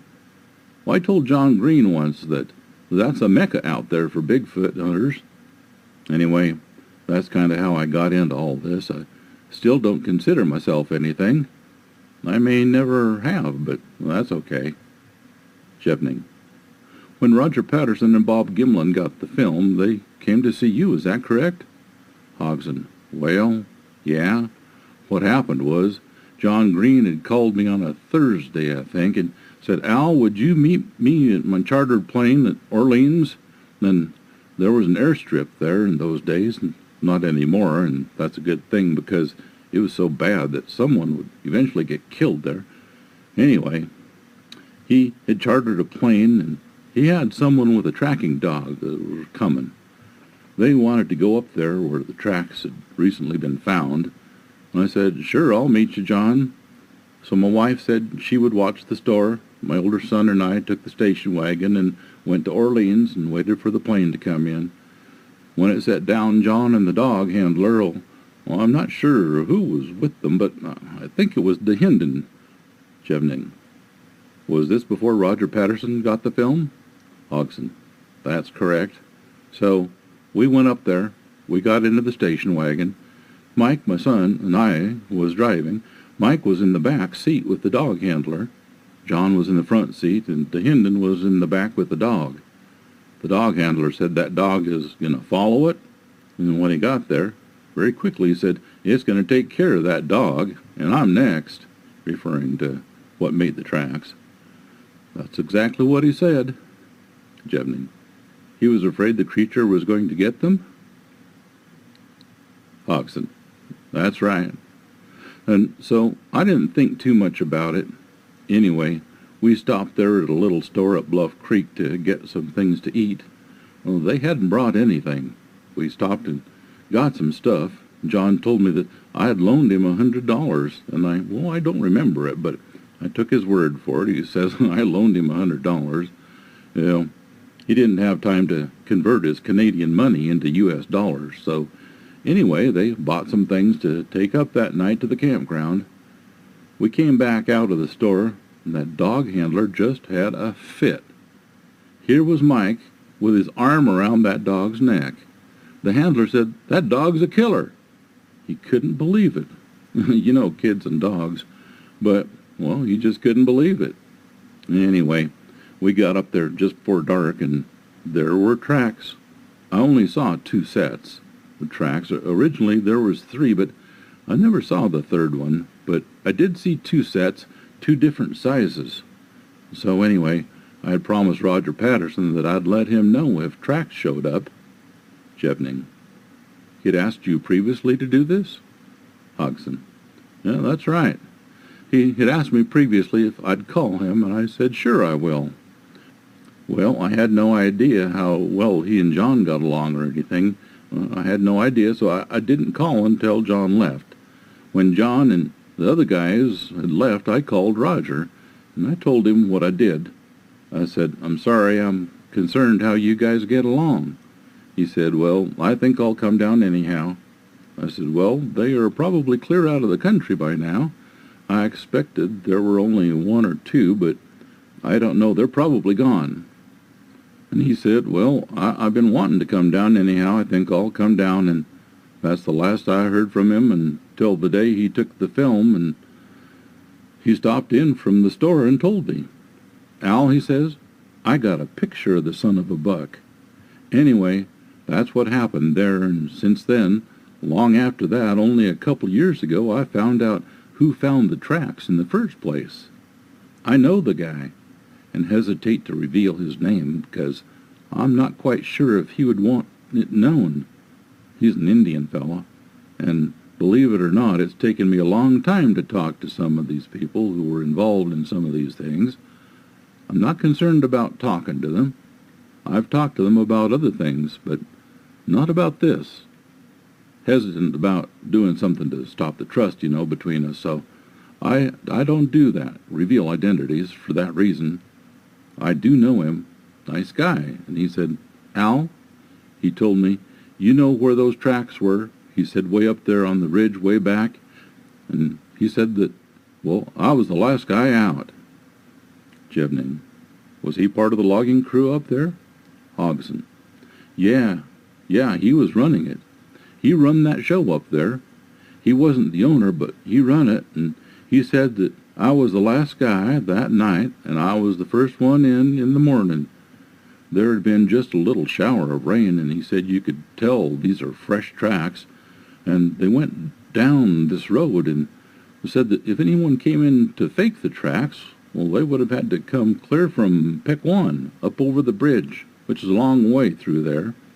Jevning, there weren't too many roads through there yet, were there? Hodgson, no, and there still isn't that many, but, in that area anyway, but he said it was almost impossible for somebody to walk in and make fake tracks like that. He said it was almost impossible because, well, there'd have been tracks of whoever made the fake tracks, too. So Roger met me at the store, and he told me that he got pictures of him, the Bigfoot, and I talked to him for a long time that night. He says we got to get back up there. This other friend of mine who worked for the Forest Service, he called me later, and he says, Al, come on down to the forestry. And Sil McCoy and I both went down with Roger Patterson and with Gimlin and talked that night, I don't know how long, a lot longer than we should have, because, they were anxious to get up back there to their horses. Well, when we left down here, I don't know, but it was late then, and when we got in there, and they had problems getting out. Those were some interesting experiences. There are so many things I'd like to see. I'd like to see one, a Sasquatch. I don't expect to anymore, but you never know either. Jevning. After the film was made, Patterson's, it seemed like it got really quiet up there at Bluff Creek. Was anything seen again after that? Hodgson. No, not to my knowledge there wasn't, but that doesn't mean anything. Like you said, so many people don't say anything, and there is so much controversy about these things being fake and what have you. And I think a lot of people didn't want to get wound up in something like this. I don't blame them.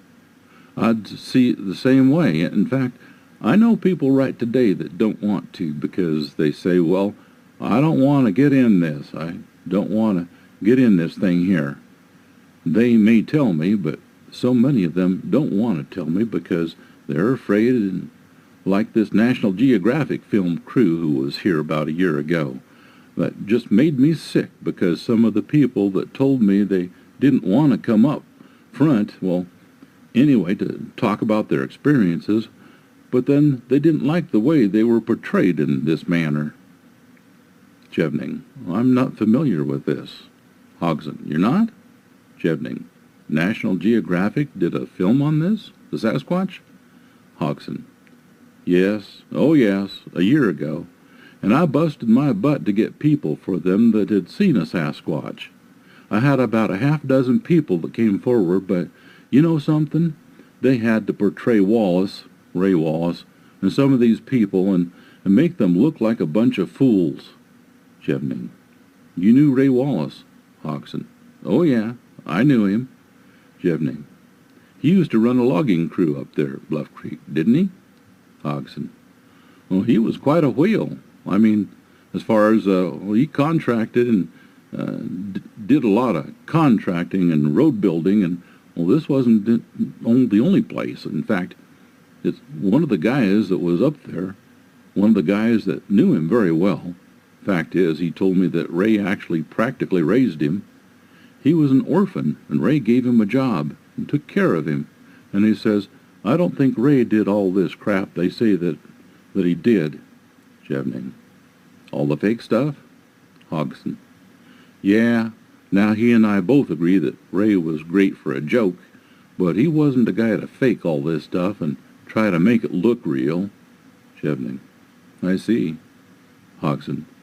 There's no doubt in my mind that he was a prankster. He loved it, but like this fellow said who knew him so well, he was hardly ever up there. He was out someplace else bidding on more jobs to keep his crews working. Jevning. Another thing I was interested in was, how did you come about putting the museum together? Hodgson. Well, you know, the museum was put together here initially by a group of Willow Creek people, including my sister, and I had a small part back, well, nothing really important. And I understand initially, according to her, my sister, my son, the youngest son, mentioned to her husband, who is now deceased, that, oh, too bad we don't have a museum for some of the local stuff, not Bigfoot. And so consequently, they wound up putting this together with that group of people from Willow Creek, from all different walks of life. And so then when Bob Titmus died, well, he made it known to John Green that he'd like for his things would, come up here, providing he would have a separate room. He said, no, we don't want it in a little corner, but in a separate room. So from then I went to the Chamber of Commerce, and they weren't interested. And I went to the museum board, and, well, they went for it. One guy, though, was so dead set against it, about being hoaxed. Well, he resigned from the board. At any rate, that was how they built that wing over there. They raised $100-something-thousand when they built that. We talked to the local Chrysler agency and put on golf tournaments to pay for it, and then Simpson Logging and some others donated a lot of materials and built that building. Jevning. Do you get a lot of people that come through and show a lot of interest in the museum? Hodgson. Oh, yeah, and anyway, that's how it got put together. Some people are die-hard skeptics yet today who say, Bigfoot. We don't need Bigfoot, of all things. One of the people that thinks this way was the executive secretary of the Chamber of Commerce, and, well, her husband worked for the Forest Service for years, and he was a friend of mine, and never saw anything. So to her, it doesn't exist because her husband never saw anything. But that's the way she is. It's ridiculous. It's hard for me sometimes because this has brought more people to Willow Creek. Jevning. Al, is there anything you'd like to say about the issue of Sasquatch itself? Hodgson. Well, I absolutely believe. I've come to believe they exist. It took me a long time to come to that conclusion. Fact is, when I really positively become a believer was during putting all this together here. I'll tell you why. I don't have any idea where your religious beliefs are, but what happened, we at the time had a Bible study at our house every Friday night. After this one Friday night, after we had put the museum together, I told the Bible study that night what had happened, and then when everyone had left except this one couple, well, the wife came up to me and she said, Al, I saw one. She told me, and she said, I don't want you to tell anyone. My family laughed at me too much already. I don't want more people laughing at me. And so that is why I truly became a believer. There was no doubt in my mind she wasn't lying. And they had a hunting cabin somewhere below Mark's Ferry there and back up a ways. They were hunting, and Well, she wasn't hunting, but she was at the cabin, and she and her mother were sitting outside on lawn chairs, and her son come up the road. Apparently the road, come up where they could see, and she said she saw it coming, and she said, "There's something following him." And as it got closer, she saw what it was, and it got up there, and she said it just stood right there and looked at her. She could tell me right away exactly what it looked like. Jevning. Well, Al, that should do it. Thank you. I sure appreciate the interview. Hodgson. Well, I hope it'll help you, and maybe people will find it interesting. I wish I could remember more of the details of the things that happened here, but I really didn't pay attention. I did and I didn't. I knew Jerry Crew. I knew him well and never asked him about it. The things what happened around the Bluff Creek area in the 1950s, I saw him many years afterward and still didn't ask him about it. And what really got me was he wasn't alone when he took those first casts of tracks. There was a fellow by the name of J.Q. Hunter and another named Jess Pascal with Jerry Crew. That information was not known until the symposium 2 years ago. On a Saturday, they went up there and they found tracks. They didn't have any plaster of Paris, no camera, nothing, so they came back to Willow Creek to get plaster of Paris. Well, it was too late that night, so they went up Sunday. Well, Jerry and this other guy went up. J.Q. Hunter couldn't go because he was preaching that Sunday. He was the pastor there at the Bible church. So the two of them went up, and they made those casts. I knew all those people. They were such great people. Although Al Hodgson is seldom mentioned in books written about the Sasquatch, he is one of the pivotal sources in the history of this subject, as were the events that took place in Bluff Creek, Northern California, between 1957 and 1967. These really captured the public's attention on the subject. Today, with the passing of time and people who were directly involved in some of the important events that brought the subject of the Sasquatch to the public consciousness, controversy about those events abounds, and, unfortunately, it is being created by those eager to gain attention and notoriety by any means, positive or negative. For example, Jerry Crew's plaster cast impressions of some of the footprints he and other workers found around their equipment at the work site are today being called into question by members of Ray Wallace's family. They claim that Wallace made wood feet to play a joke on workers. However, Roger Patterson wrote about Wallace's reaction when he saw the footprints that work crews had found, and he was as mystified as the others. Furthermore, Al Hodgson, who knew Ray Wallace well, stated that he never believed that Ray was behind any hoax. The fact is that footprints have been found literally by the thousands of various sizes over decades prior to the Bluff Creek finds and long after Wallace's death. This in itself lends credibility to the findings. Al Hodgson became the person to contact when outsiders such as John Green and Rene DeHinden came to Bluff Creek. Hodgson knew many of the workers who discovered strange footprints, and he knew them to be honest individuals. Perhaps the most enduring event for which Al should be remembered is Roger Patterson and Bob Gimlin obtaining the only film footage to date of a Sasquatch.